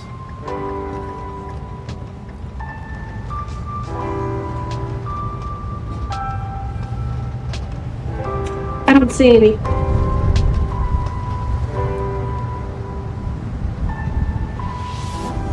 Yeah, look, the videos by Diana West. American Betrayal, that's about World War II. Not only were the Rosenberg spies, our government actually gave the nuclear material to the Soviets. I think you got to go down further. I think this is... No, I'm going to go right back to where we were and go straight back down that street so we don't mess it. Okay. Our government actually gave the explosive material, the refined nuclear material. We actually gave that directly to the Soviets. There were so many enemy agents, many of them were American. So did Hillary. Yeah, well, Hillary, she built the Silicon Valley for Putin, Skopova University. Uranium One. Hillary Clinton, yeah.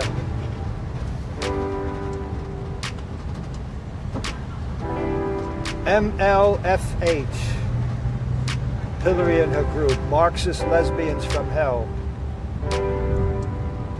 When Clinton became president, you bring in a transition team. You pick this team and they help you pick and decide which people you want to place in your cabinet. So one of Clinton's first picks was a woman named Janetta Cole. My friend called me as soon as Clinton mentioned her name. It wasn't out there in the media. My friend called me, I went all over the radio. Bill Clinton's appointing a communist to be on a transition team. Janetta Cole was a New York leader of the Vinceramos Brigade, which was a Castro operation. So when word got out of her communist connection, she had to back away. They didn't want to upset Clinton's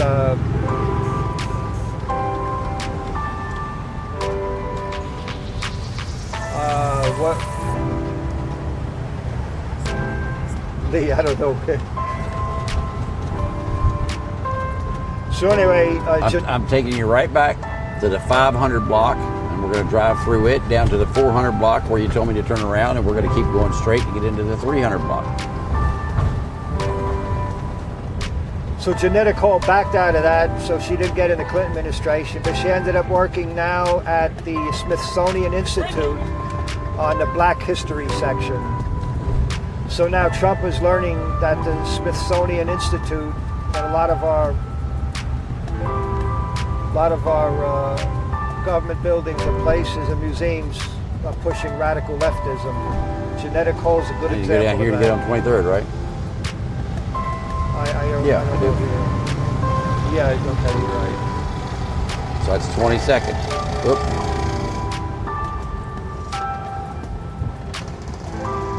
Yeah, see, illegal aliens don't have to obey the traffic rules, but I think we do for some reason.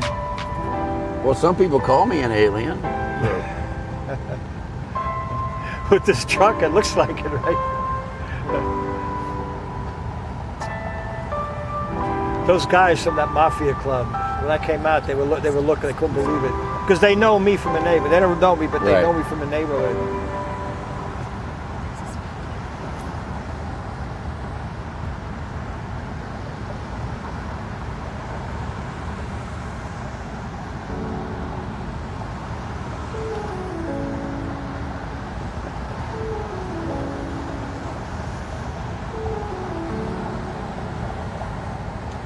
So anybody still listening, you got to register the people to vote. Make sure they're going to vote the right way. If they're not going to vote the right way, talk them out of voting. And I think we have This to is start. 23rd, right? Yeah. I think we're going to have to start showing up at school board meetings and pay attention, because the enemy, you can't turn here unless it says it. It doesn't say. It doesn't say you can't. No, you can't unless it says you could. Well, I keep seeing signs that say no turn on red, and the ones that say no turn on red, I don't turn on, and all the rest of them I have been. Because it's basically accepted. I guess the ones where it specifically says is because it may be questionable to the driver. Otherwise, it's known you can't.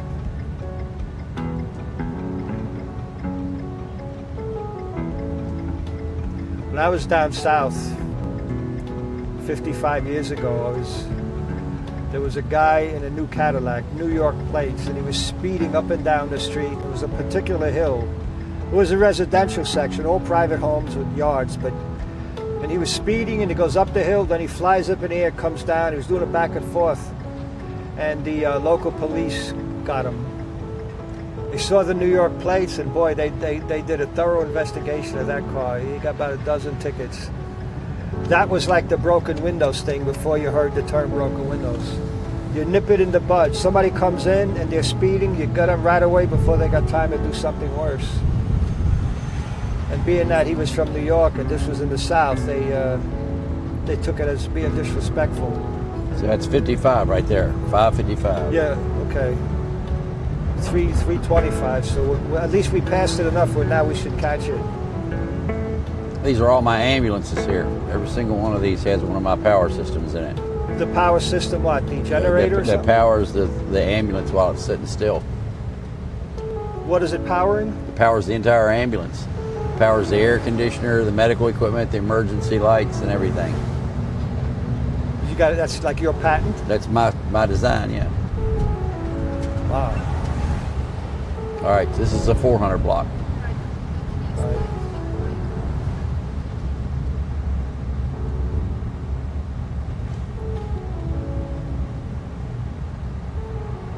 That's 445. The numbers are going higher this way? No, they're going down. That was 550 back there. Okay, so then we're on the right side then. 445. Yeah, 425. So to be on the left, 325. Okay. Yeah, okay, this year I remember because my grandmother used to live off 9th Avenue here. This is right at the U-turn in the middle of the street. Yeah. So I was right here. Yeah, yeah. You should have went a few times around. The building here, somewhere here is the building where John Lennon got shot. Somewhere here is All right, that so building. we're looking for 325. It's going to be on the left, right? Yeah. And the building is 325. Next to it is a store. That used to be 327. That was their bookstore. That was 350 right there. So it's got to be right here. Yeah, it's on that side. Yeah, it's after the next one, I guess. No, it's got to be this building right here. There's 333. It's got to be that one right there. It doesn't look the way I remember it. Well, it's been a while. There's 320, so yeah, that's it right there. There's Did you, when you 309. looked it up, did it say 325? Because maybe somehow I had it wrong. I don't know. I have to. Okay, because that didn't look like it the way I remember All right, it. well then let's.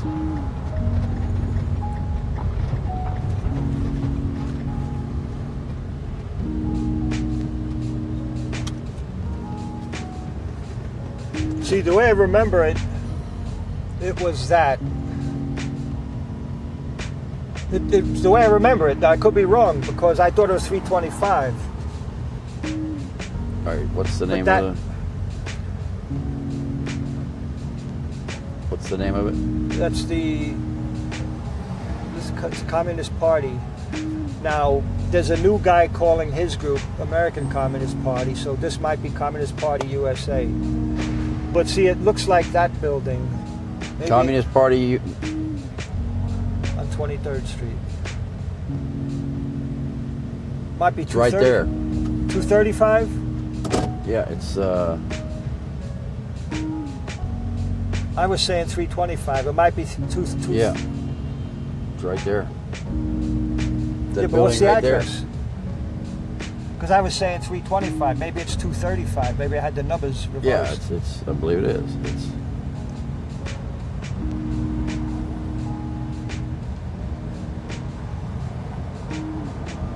It doesn't matter. It's 250 feet that way. It's right there. All right. So I'm gonna pull up a little bit. That whole building. You see that? And they got the basement. And the store downstairs was their bookstore. But I'm curious how I had the No worries. address wrong. Yeah, it's 235 West 23rd. 235? Oh no. Yeah, I believe that's what it says. 235. So I had the two numbers reversed, the two Yep, first no worries. numbers. Yep, Okay. no worries. Okay, isn't this the building where John Lennon got shot? Chelsea Hotel? Yeah, I think so. It's the lighter colored building of those two right there. It's the one with big the one. lights on in the roof, on Yeah. the top floor. Well, they own the building, but I know they rent out floors, and this is a very expensive neighborhood. So this is 235, right? That's it. It's that building right there. Oops, Look, too much. I'm curious how I had the numbers wrong. So it must be 235. Yeah, it's 235. So I had the right numbers, but the wrong order. Yep, My math teacher didn't like that answer. no worries. Okay. Wow. All those years I got the numbers wrong. Now, that building, I've attended meetings there. I got pictures Right of me there. on the stage. 235. Yeah. See, I had the two numbers reversed. It's lit up right there. Yeah, yeah. I was at a meeting there. See right there. I was at a meeting there where Reverend Ann spoke, and she said, "God bless the transgenders and Black Lives Matter." That's a clue to the audience in case they didn't know just how important those two groups are.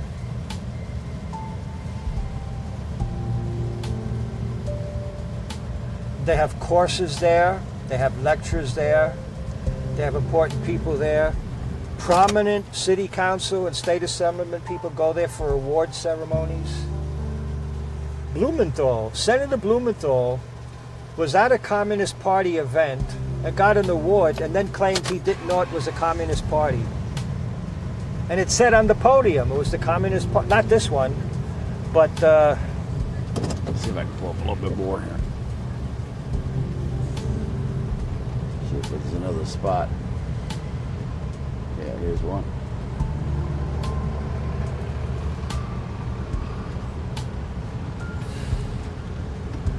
yeah, that's it. That's it.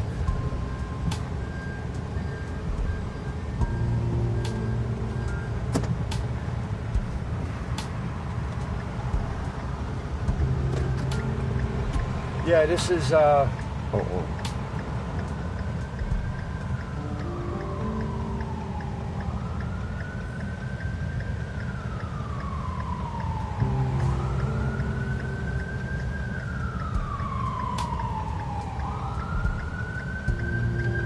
That's it right there.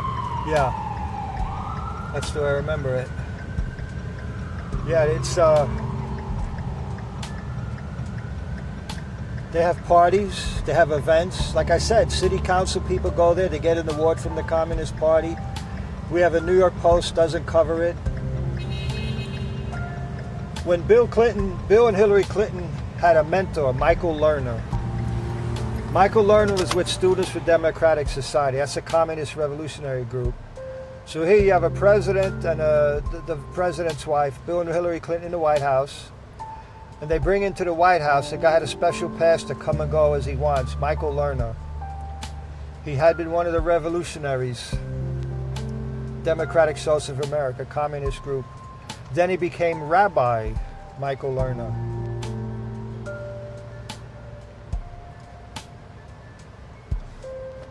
Too bad it's not. See, they probably know me by now, but I got to get somebody in there again. There's some things I forgot.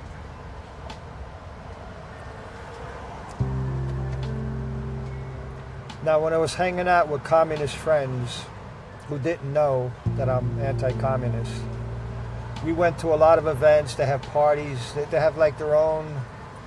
It's like their own world within the world. That's the crest on the front of the building. Mm-hmm. Now, they had other addresses too. I'm not sure when they first came here. They had other addresses going back. And I don't remember where, but on East 16th Street was an East German office. I don't know if it was a front group or something connected, because you have the United Nations, so you have like the consulates and the missions here. And I was hoping to call my friend. I wonder if... All right, where's the next one? All right. Go uptown to 42nd, because the 42nd Street might be open. I may be able to go in and get some papers. That's All right, the tell me which way to go. Chinese. You got the heat on? No, it's just the air conditioner was off Stop for a second. intimidating! Never! What'd he say? Stop intimidating. Oh. Let me put my seatbelt on in case it comes. Stop intimidating. Never.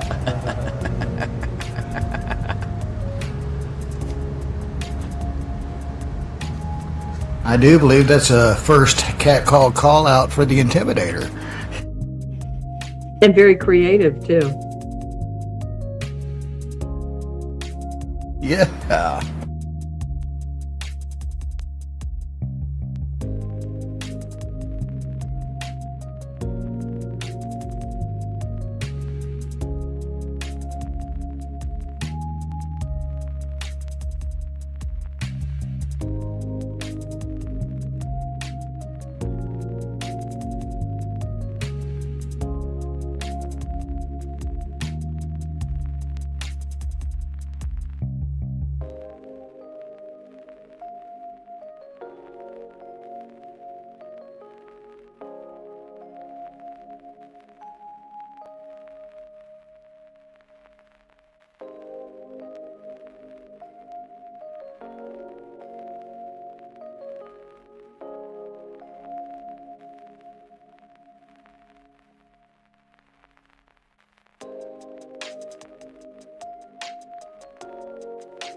That is crazy to think that that is a city of 8.58 million people, and Brooklyn is 2.62 million people.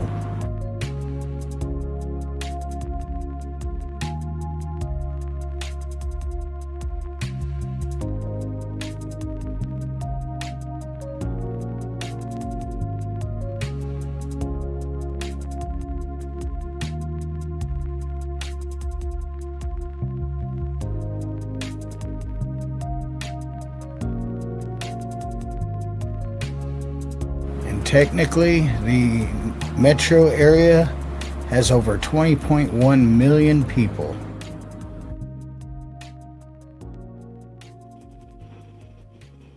That's way too crowded for my taste.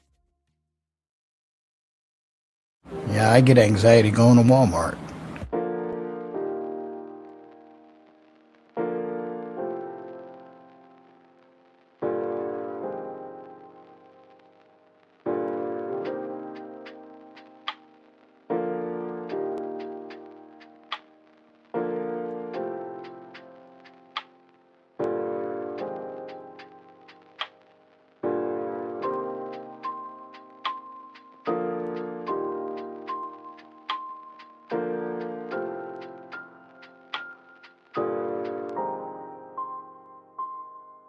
They must have gone silent mode again. Yeah, I think they're talking about their next location.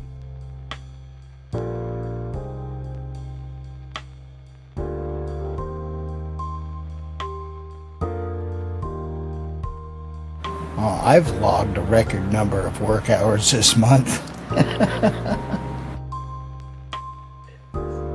You certainly have.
Yeah, I live behind my desk. Occasionally I go out to work.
I'm like the mad scientist in Independence Day when he meets the president. His hair is all fussy and he looks at the president and goes, "Yeah, they don't let us out much." That was priceless. Oh yeah.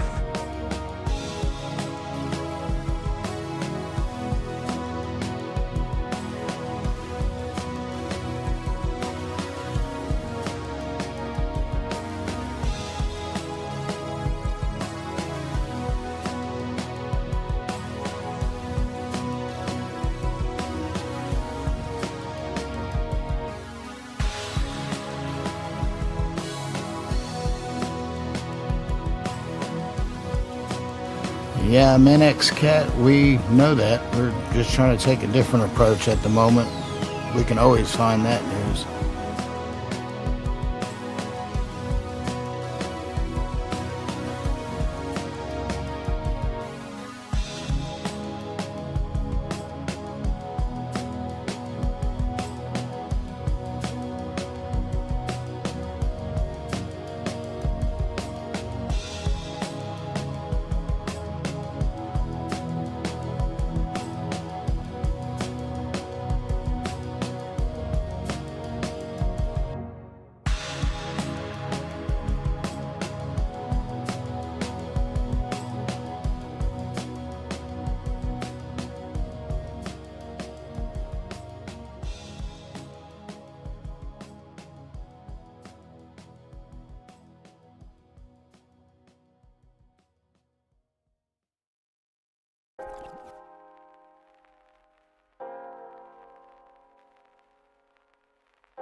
Nah, we get to it in all due time.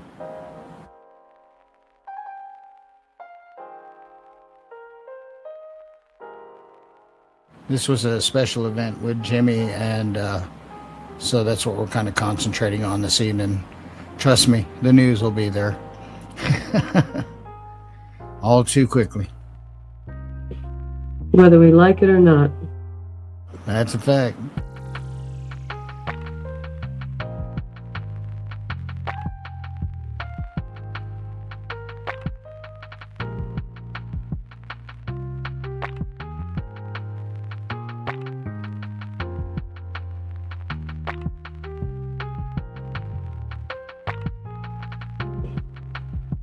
Do you think they know they're muted?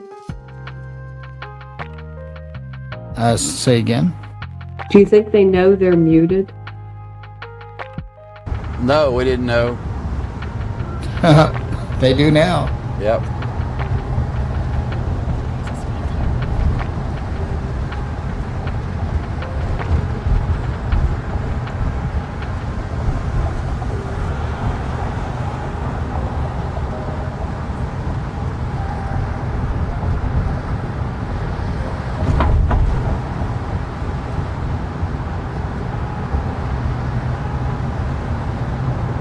All right, any questions?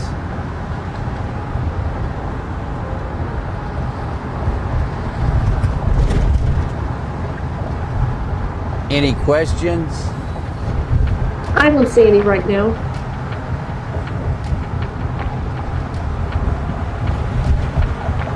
The reason we're losing right now is because most of the people don't know they're in a fight.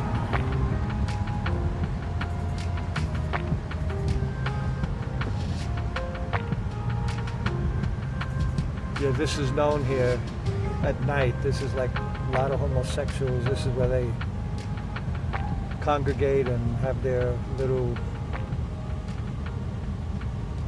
Yeah. whatever.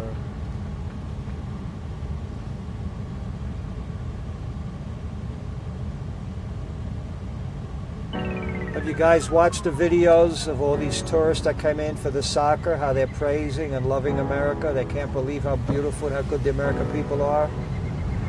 They all apologize and say their media lied to them about America. So their media, our media, it's the same thing. It's the New World Information Order. Everybody's taught to hate America. But these tourists now are going to go home praising America. They hate to go home. Stay in America. Very heartwarming to see.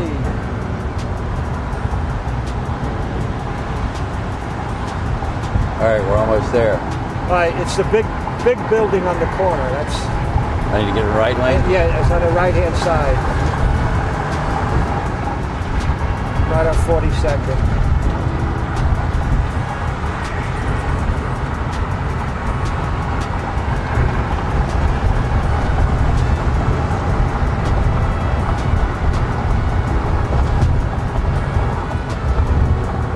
That might be it there. Is this 42nd? No, we're not quite to 40th yet. Oh, okay.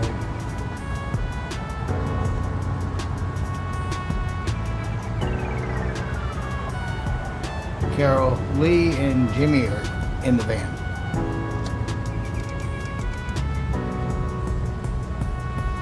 Yeah, we're giving you a communism tour of New York. Yeah, Lee made the rest of us sit up on top. Well, there's so many of you, I couldn't fit you all inside. Jimmy's in here. You calling me fat? Well, you'd be over the weight limit for what, 10,000? Oh, yeah.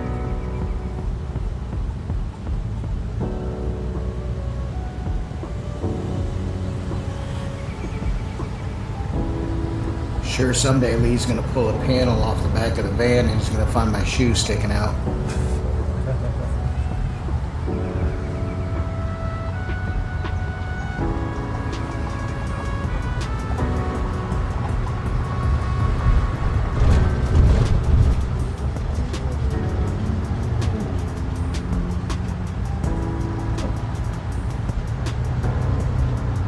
See, there used to be, I don't know if it's still there, as soon as you walk in, there's a display thing where it had papers and have a lot of very important stuff.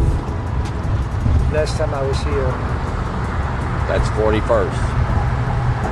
So that's it. I told you, big building, big white building, that's it. Look at the size of that. Turn right here. Yeah, yeah. That's the building road. The door's closed already. Look at that. I'm just going to run over, leave my hat. All right, no, but what is this building before you do that? That's the Communist Chinese. It's either the consulate or the mission. I keep forgetting. It's a government building. Okay. And they used to have booklets describing different aid departments in the government. And I told them I want to visit China, I want to study up. They gave me everything I wanted. Let me see if they're open.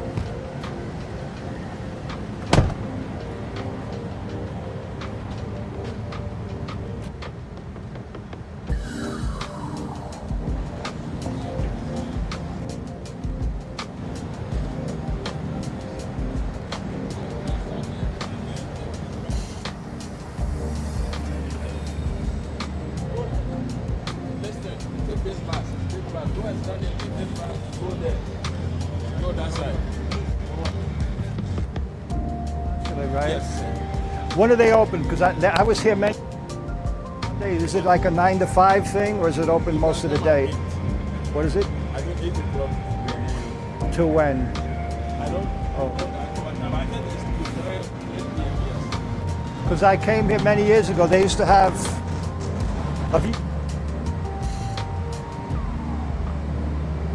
They had a thing where they had things of papers and book magazines described.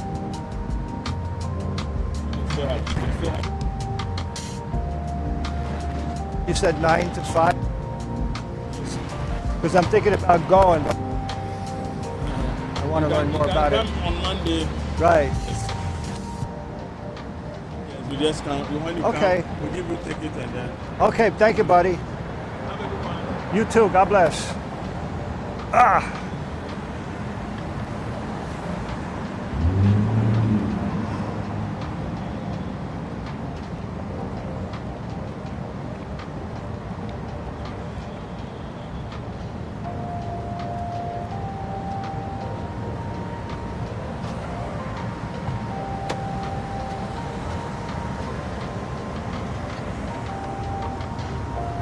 They're open 9 to 5, but I asked the guy, they still have the display thing with the papers and books. I got to come back. Okay. Because they described one of their big goals was building their energy sector, and now that's what they're really trying to do.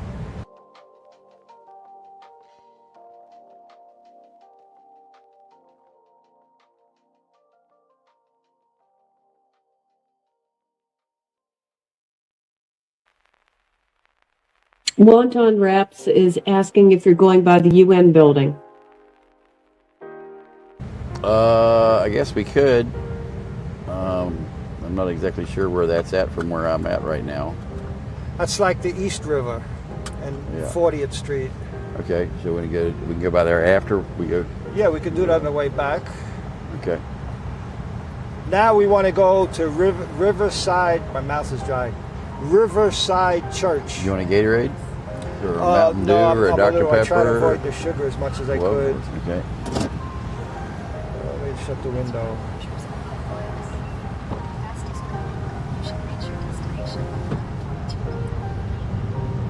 Now we're going to Riverside Church. It's a big, beautiful, absolutely beautiful church. I was there when Castro's daughter came to speak. I was there, not inside when Castro came. So it's a church, but it's a communist church.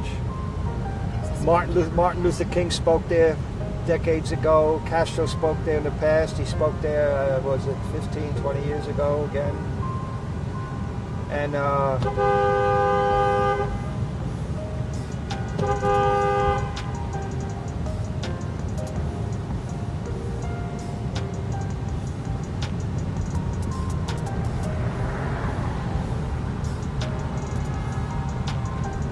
this is a church connected to the Institute for Policy Studies. And the Institute for Policy Studies is an immensely important group to know about, because they shape policy. They work with ABC, CBS, NBC. They work with the universities. They work with Congress people. They work with they train people to be advisors and staff for Senate and Congress. Institute for Policy Studies is a KGB front group. We got pictures of KGB agents in there. You work there, you get college credits. That's a connection. You have the Soviet Academy of Sciences. Within the Soviet Academy of Sciences, you have the Institute for the Study of USA and Canada. Also in the Soviet Academy of Sciences, you have the Institute Middle East Studies. You have Far Asian Studies. In other words, every region of the world has a big group, a foundation, organization that studies in order to shape policies and know how to handle the country. So they decide this, and all of this is within the Soviet Academy of Sciences. So this Institute for Study of USA and Canada, they know our history, they know our culture, they know our laws. They know it better than most of us, better than most of our professors. They study us to know how to defeat us. They know our strong points, our weak points. And they focus on the negative parts of our history, so slavery, when women weren't allowed to vote. And all those times they studied. Now there was a guy in the Soviet Academy of Sciences named Boris K. Garlitsky. So remember, Boris K. Garlitsky from the Soviet Academy of Sciences. Now the Soviet Union supposedly collapsed. Boris K. Garlitsky from the Soviet Academy of Sciences became Boris K. Garlitsky from the Russian Academy of Sciences. So you see, they collapsed, but they didn't really collapse. They have a split with China, but they really didn't split. And now they're openly working together. They do fake splits and fake collapses all the time. They collapsed the American Communist Party twice, once in the 20s and once in the 40s. And when they collapsed the American Communist Party, they said, but we kept the Communist Party club alive. If you read the Communist Party Constitution, the club is the most important part of the party. So they collapsed the party, but they didn't. They collapsed it again, but they didn't. They had a fake split with China, but they didn't. And now that fake split officially ended under Gorbachev in 1986. And our side is still celebrating Nixon opening China. It's unbelievable. I think we lost Golden. What?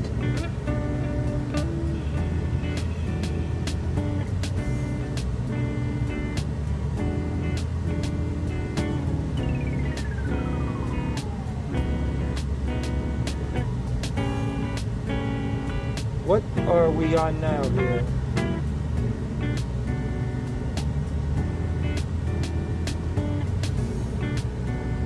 This is 42nd. We got to go uptown. Yeah, this is 42nd. I got to turn around and go the other way. See these people? They know you're going to have a red light, you're going to be caught. They block the intersection.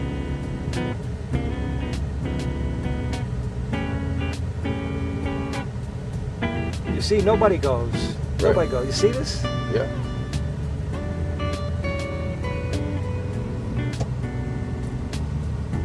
Sometimes I don't understand you humans, Lee.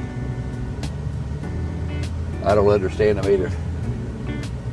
Look, we're just sitting here.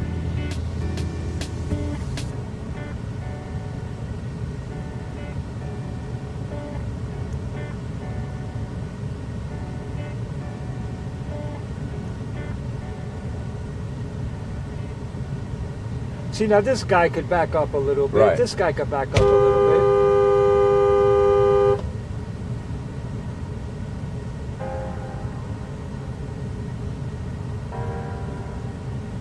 Now this light's going to change, or watch, these people are going to be Right.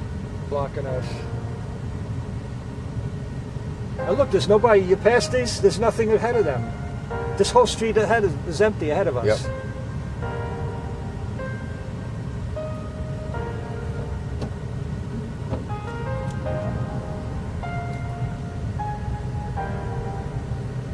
Look at this, they're going to crash. I can't, this is...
Was that separated from the listeners?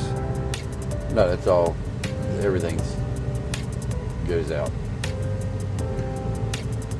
Mine says it's streaming now. I don't know why it stopped. Yeah, it's doing some hokey stuff. Hold on just a second. We can still get your audio though, if I'm not mistaken. What time? 11:30. 11:30? Yep. The night is young. Are you, how much longer are you going to be here? 'Cause I wanted you to meet my Ukrainian Yeah, friend. till- I think you and he should know each other. Yeah. Listen, that's one of the few things I did right. I meet people and I know this one should know this one, and I put them together. And from that, several good books came out. I was at a conservative club meeting in one of the, I think it was the Trump Plaza, I forget. So that shows you. See the lights blinking down there on the door? Oh, that ambulance yeah, right there? yeah. That shows that my power system's turned on inside. That's a separate, that's not running off a generator or That's anything? no generator. There's a battery bank inside that ambulance, an inverter, and a smart controller. Those lights blinking down there on the side tell everybody that my power system's on, and they plug in through that silver port right there. The exact same thing that's on the side of this fan is right there.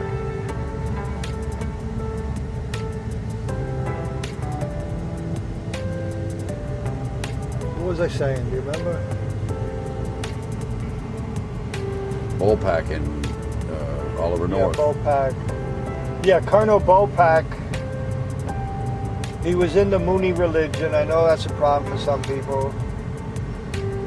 I work with the Moonies. They don't Mooney. That's to them. That's like calling a black person the N-word. But they're known as the Moonies. I can't help it. They did good anti-communist work. They had enough money to fund groups. So they worked with a group. They helped fund a group called the American Freedom Coalition. I was part of that. So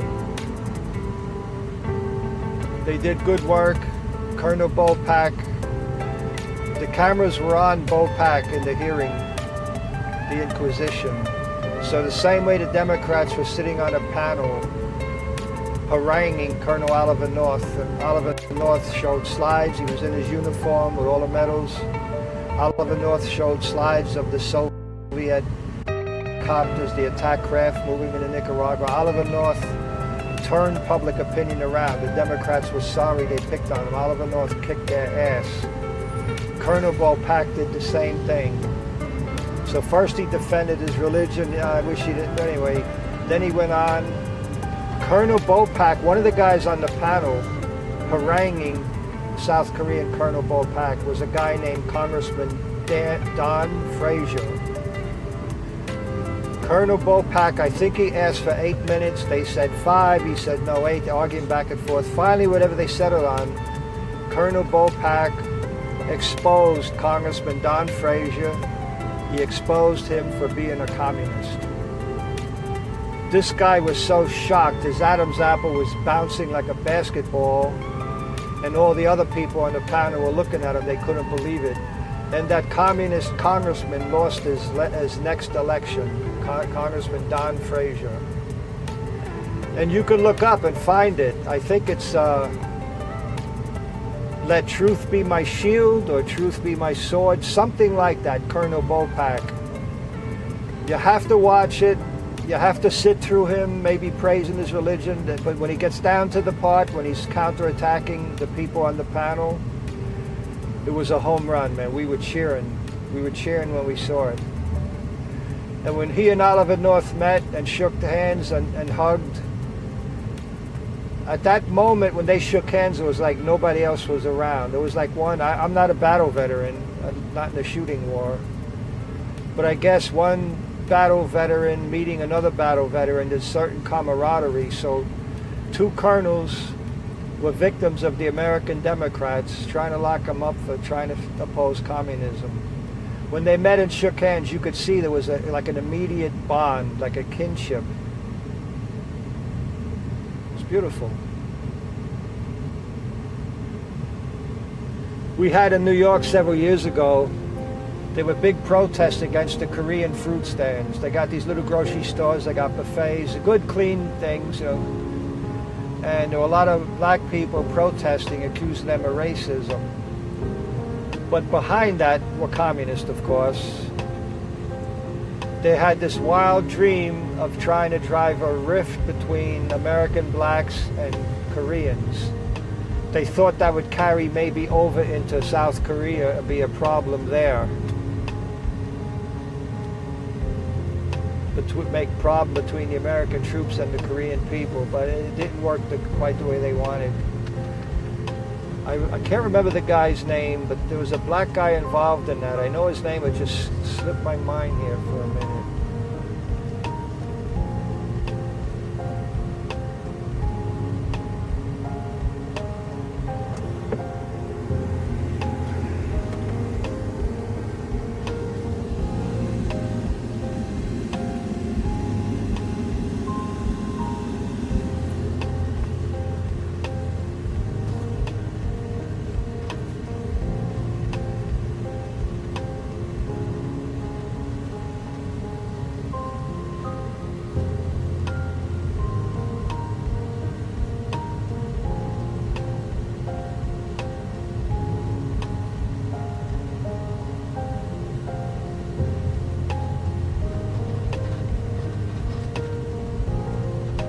This guy Mandami is looking more and more radical. He's not at all now.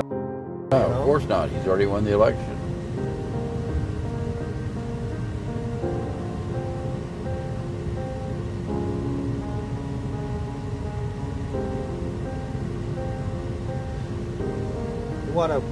They want to get rid of the Supreme Court, the presidency, and the Senate.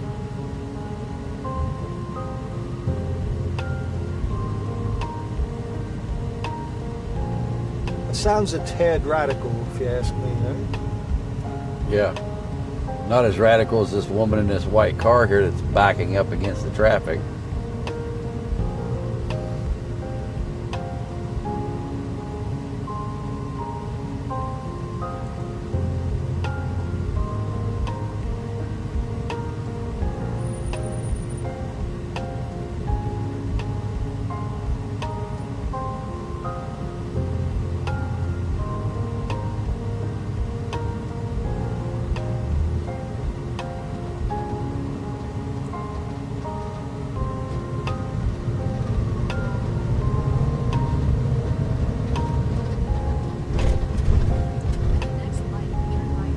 I mentioned a little while ago in this van, I mentioned the Institute for Policy Studies.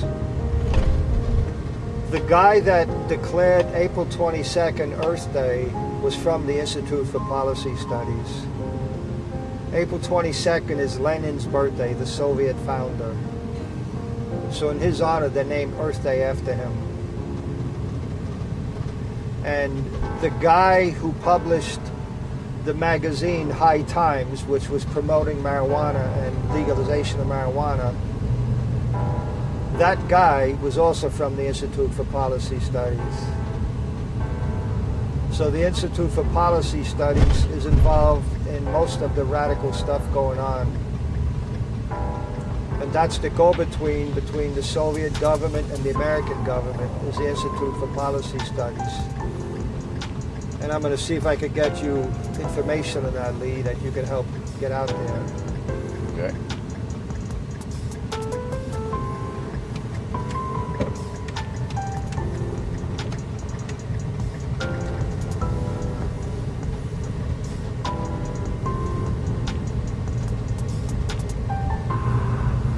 That's the trouble.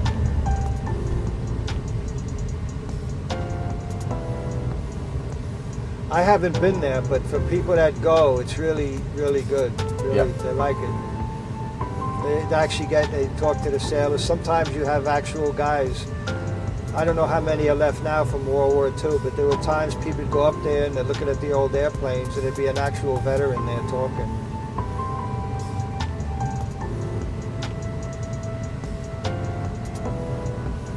That's been in a lot of battles. Yep. That's small compared to the ones we have now, you know? Oh, yeah.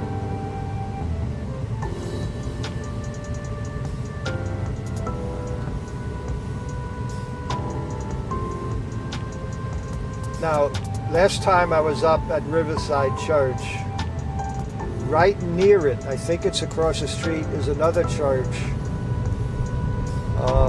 What's the name of it? Union Seminary. Now, why is Union Theological Seminary important? Their most famous reverend was Reverend Harry Ward, and he was openly a communist. Eraser, can I get the display back on the front, please? Keep going. Keep going, Jimmy.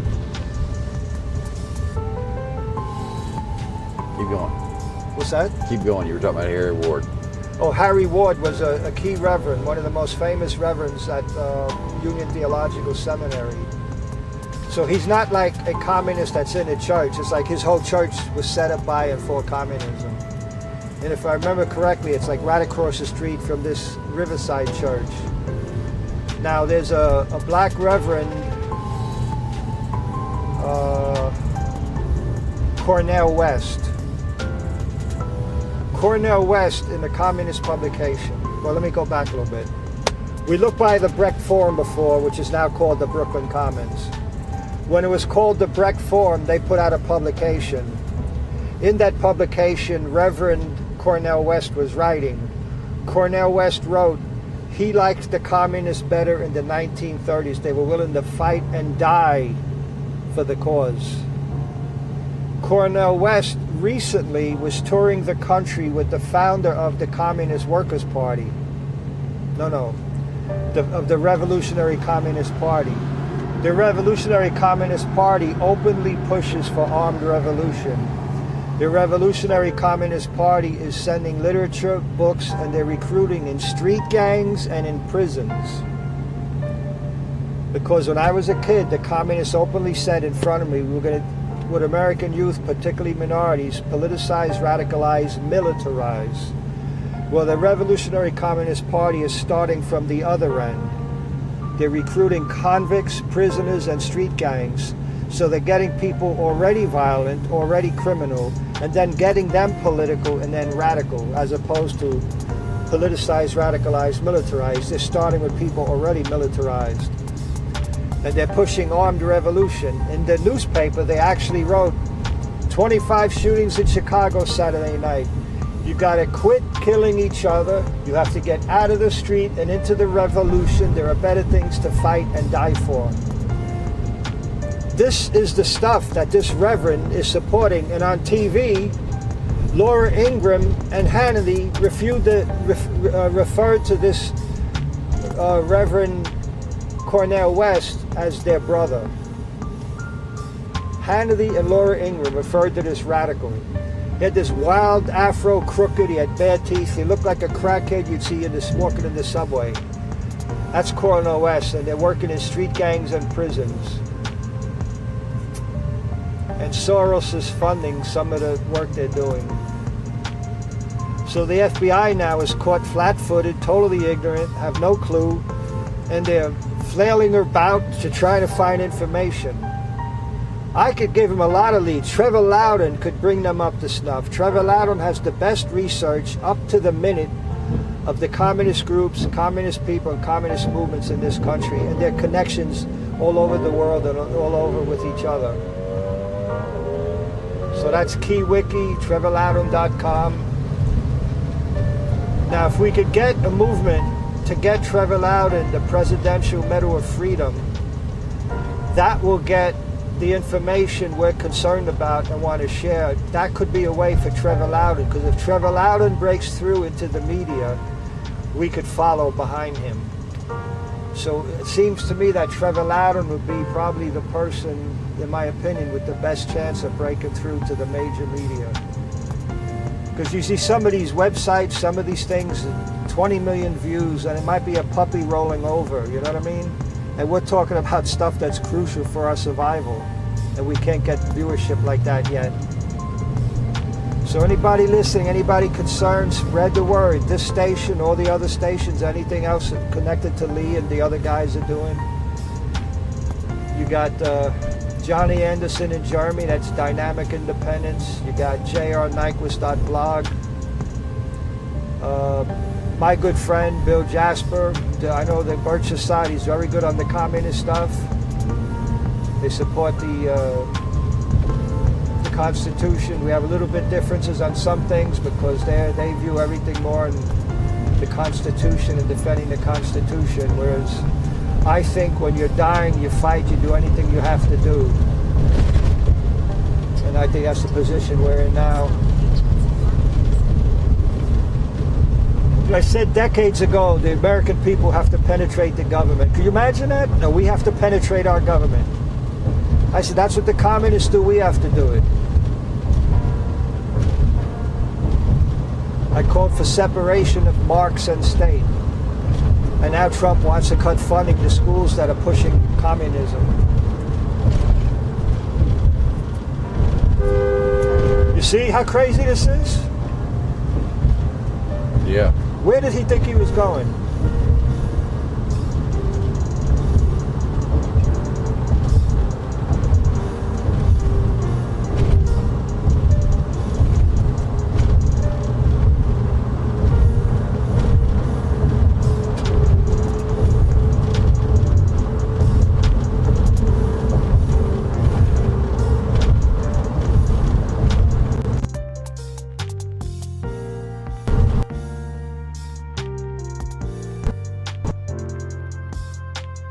All right, got left.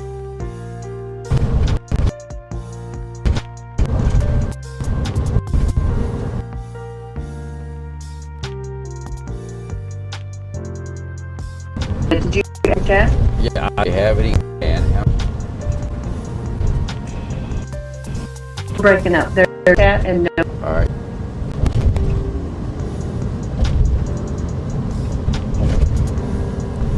If anybody thinks of a question later, anytime you think of a question, write it down, not in your phone. Get a pencil and paper like we used to do. Write it down, and next time we get in touch, you have a question ready. A lot of times when I'm talking, even when I talk for 3 hours, then when I'm done, I think, oh man, I should have said this. I missed this, I missed this. I'm a real perfectionist, and I'm so imperfect. That's kind of a rough situation to be in. I never feel like I'm doing an adequate job. We're in a battle, people.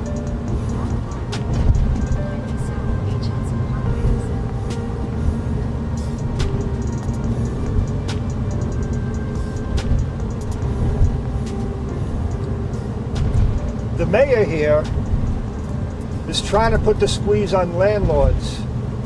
According to his people, some of his people actually say they're going to stop rent increasing, and then the costs are going to be so high with the taxes and the high prices, prices going up, that the landlords are going to lose their buildings. That's the goal of Mandami. He doesn't believe in private ownership. But the buildings that the city or state owns are falling apart here. They don't have maintenance. Watch this turn right here. I'm not sure. No, further up, further up. We could have got it here. I didn't realize it. But it's like 100th Street, unless we passed it. Doesn't it say Riverside as you're getting up here? I didn't notice. I'm sorry. We're supposed to go down there and loop around, is what it said. Well, next exit we could get out. Because if it's still up ahead, we could get it whether we're on this No, or it one of the says side behind. It streets. says we already passed it. You think we passed it? It says we did.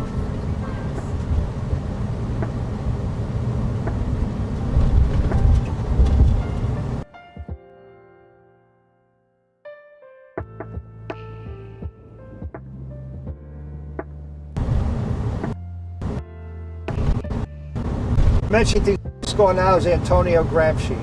That's penetrating the culture. They write social, cultural, political, economic. That's what they're attacking us. But they also said Czechoslovakia in 1948 model for the West. Czechoslovakia in 1948 was a coalition government. You had communist and non-communist, maybe even anti-communist in the government. But the communists got control of the powerful, the enforcement parts of the government, and they used those positions of power within the government to wage war against all the opposition. And they slowly squeezed out all the opposition, and then they got total control. Now, one opponent was the president, Masaryk, and they said he committed suicide. He was thrown out the window by the communists. So the communists had a peaceful transition to socialism by penetrating the government, weaponizing the government. That's exactly what happened here. The Bureau of Land Management, Department of the Interior went after farmers and ranchers. OSHA went after factories. You had another one going after farm owners, so that was probably the Bureau of Land Management. You had the Justice Department going after the opposition, FBI, CIA going after the opposition. So that was Czechoslovakia in 1948, was done against Trump. Gramsci was done against the whole society. And Sun Tzu, 2,500 years ago, said, you have to turn your admirals, generals, and spies inward against their own country. So you had the head of the FBI, head of the you had the Justice going after Trump. And Jamie was a founder of that institute. Jamie Raskin says they're going to be MAGA. Suzanne Rice, who worked in the Biden, I think, Obama administrations, she said they're going to go after any government that helped Trump. So they're saying when they're back in power, they're going to wage war against us. That's why we can't let them get back in power. That's why Iran and these countries are not going to let there be peace. They can't let Trump win. Their goal is to defeat Trump in order to get back in power. Then they'll get Ukraine, they'll get Israel, they'll get America. So there's hopes about, we're going to trust China that they're going to abide by a treaty. When they've been killing us with heroin for 50, 60 years, they kill us with the virus, they kill us with fentanyl. But they're not going to lie on a signature signing a treaty. They're not going to lie with fraudulent voting. It's amazing. It's amazing.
Oh boy, sorry Lee.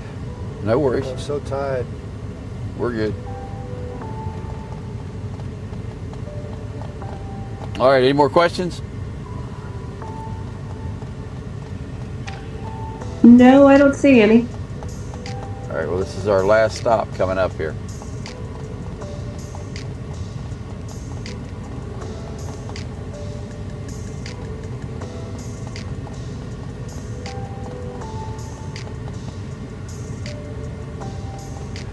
Yeah, I have to. I had moved some stuff out of my apartment. I had to split up some of my stuff because I was being. Some people were kind of questioning me about things, so I had to split up some of my documents because I don't want to lose them. I don't want any fire. I don't want anything. But I got to get these things together and get them to Lee and try to get this stuff out, because in the Soviet publications they talk about spreading the Intifada, and that's something that we're hearing a lot in the media. People are calling for it. That's in the Soviet publications. The Soviet publications talk about the great Soviet people, and they're looking to build a common global socialist culture.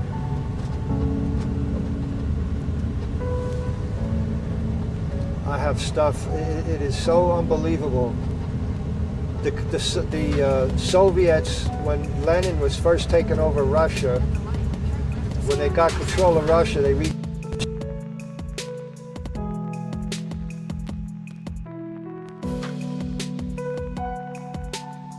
out to the Russia were controlling Muslims. There's elitism.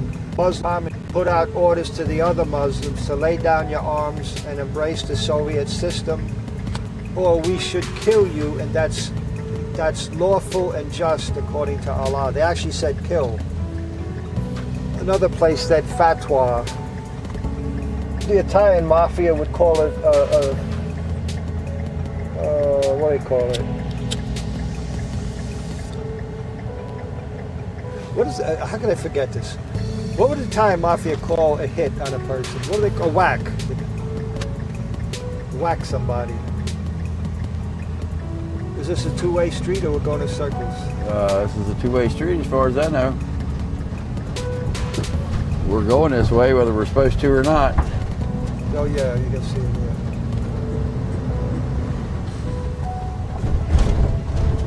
Thus far, I'm bigger than everybody, so. Yeah, this is, I haven't been here in a real long, I haven't been here, I think, since Castro was here.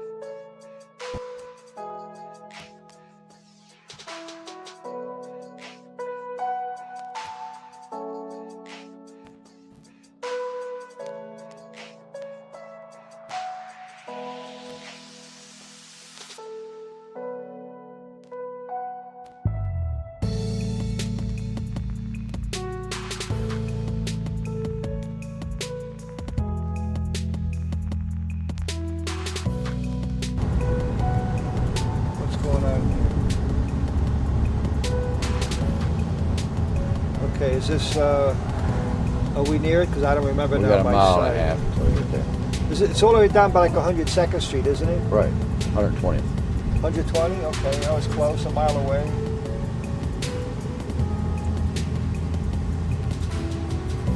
This is like one of the strongholds of the Mandami.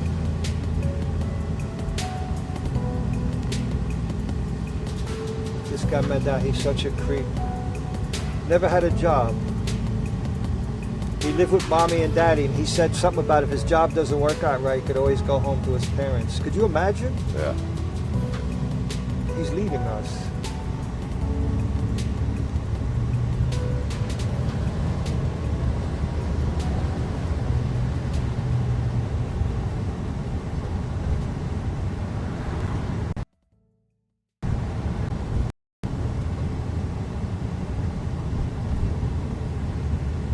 At some point, we, the good guys, have got to be out there at these protests, burning the hammer and sickle flag.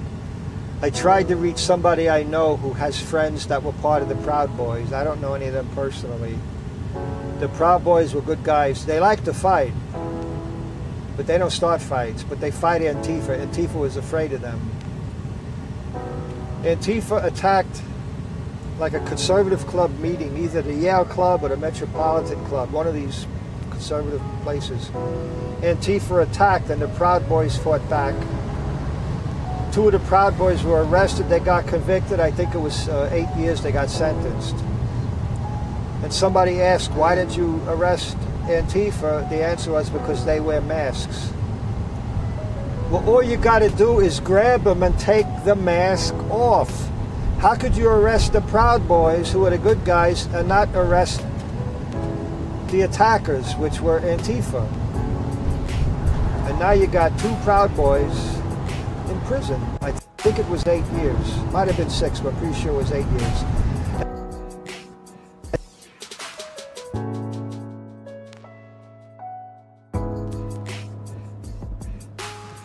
Guys get 8 years in prison, and the judge is comparing this to the Nazis trying to take over Europe. A judge is not supposed to look at a case 60 or whatever years prior and use that to pick a sentence and a case going more current in New York. That guy should not be a judge. It's like this prosecutor that went after Trump, this heavyset lady, what's her name, in New York?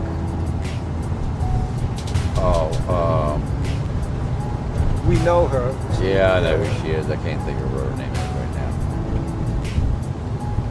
You know, listen, the Communist wrote, I gave this to Jeff, got a copy of this.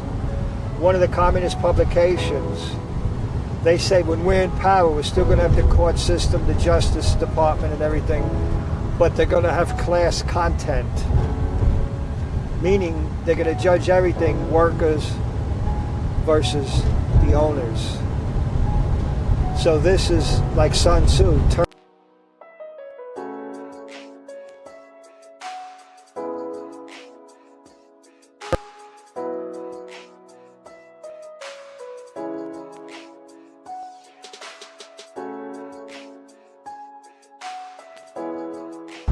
Three different parts of history. It's described as Antonio Gramsci, it's described as Czechoslovakia in 1948, and it's described as Sun Tzu 2,500 years ago.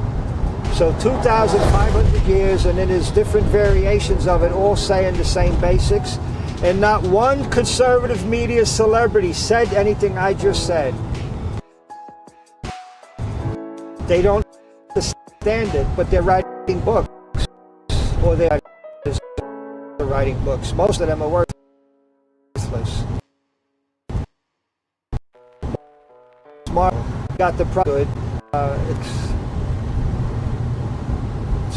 It's Lenin's party of a new type. So you check out my interview with Jeff Nyquist, JRNYQUIST, JRNyquist.blog.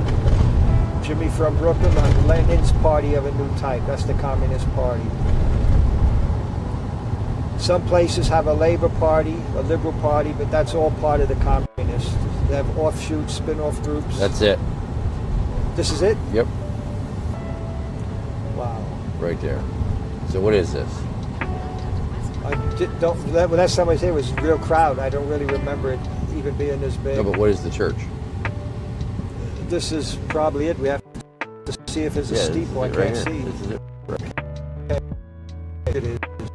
Hear it. I don't know if this is it. There's Union Theological Seminary, because when I was walking around here, I didn't know Union Theological Seminary was here. Union Theological Seminary was openly communist, not like Riverside Church. It has a little better reputation. Undeserved, but it's not considered as radical as Union Theological. But this place has a lot of activities. They have all kind of events constantly.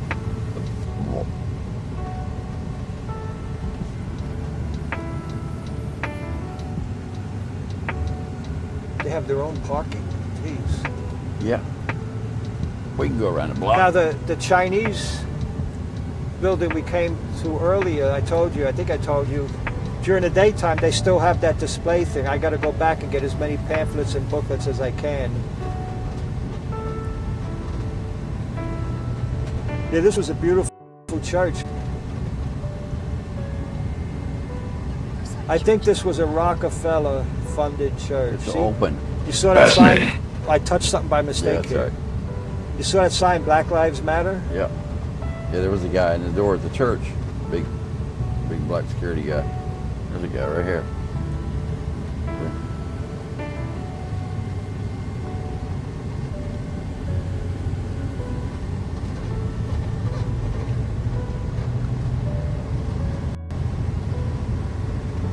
All right, you got anything you want to add to the church here before we end this? Yeah, that's, wow, look at this place.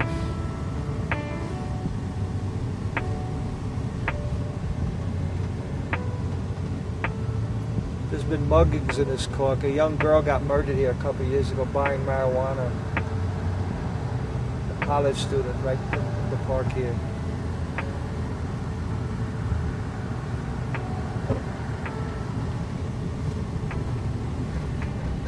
Is this, Grant has a tomb somewhere. This isn't it, is it? I don't know.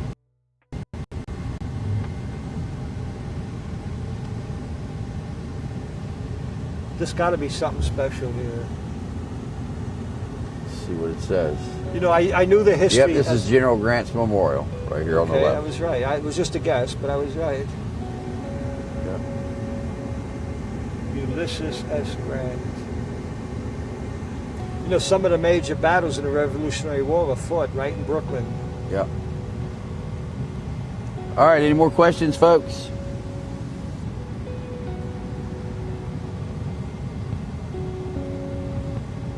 By the way, getting back to the religion, Antonio Gramsci and everything, the Polish Pope was anti-communist, and the Soviets tried to kill him. Ali Achkar, something like that, was the assassin, attempted assassin, and he was working with the Bulgarian KGB. So you have the Polish Pope was anti-communist, they tried to kill him. You had Congressman Larry McDonald, anti-communist, head of the John Birch Society. They shot his plane down, they killed him. And there's Polish people, plane crashes. You had Litvinenko. By the way, folks, 9/11, the anniversary's coming up. 25th anniversary of the attack on the Trade Center. And the Pentagon. The Pentagon and attempted the White House. Yep. And the guy who was the advisor and mentor to Osama bin Laden was a Soviet agent named Ayman al-Zawahiri. Ayman al-Zawahiri was outed by a Soviet defector named Litvinenko. Litvinenko then was poisoned in London by radiation, polonium-210. So you get a KGB defector, breaks from the KGB, tells us Zawahiri is a Soviet agent. Zawahiri works at bin Laden. They bombed the Trade Center. They bombed the symbol of our capitalism and wealth. They bombed the symbol of our political power and our military power. Or tried to bomb tried to get the White House. So you got a communist connection to the Trade Center attack. So there's a communist to do it. So when the Soviet troops were in Afghanistan, you had the communist white men. I don't want to say white Russian, white men, Soviets, in Soviet uniform, propping up a communist dictator in Afghanistan. And then there's the resistance, the Muslim resistance to the communist dictatorship in Afghanistan. But the Soviet Muslims were connected to the Muslims in Afghanistan. So either way, the enemy wins either way. If the communist side wins, that's the Soviets. If radical Muslim side wins, that's also the Soviets. It's the Soviet Muslims working with the Soviet Afghan. They set it up where they win either way.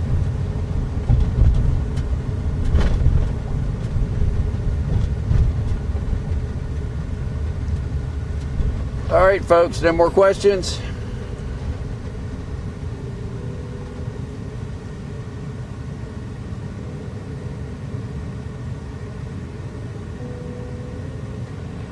Hello, did we lose you? Maybe I went to sleep. hope it was somewhat informative, people, and I hope you. I can hear you, both of you. Okay. Lee, can you not hear Storm? No.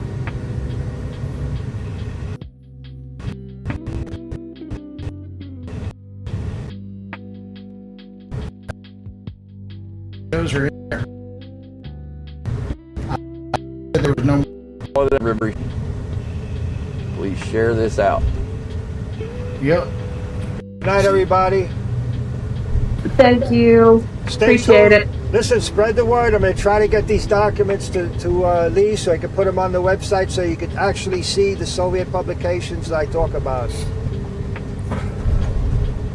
And I Gotcha. think if you see it, you should print it out. You need to be able to hold it and show people. I still put paper. That's how I do my notes when I want to write something down and figure something out. I need to diagram things sometimes. Roger that. Okay, Lee, you got anything else? Nope, that's it. Thanks, people. Have a great night. Good night, everybody. Thank you all for joining us.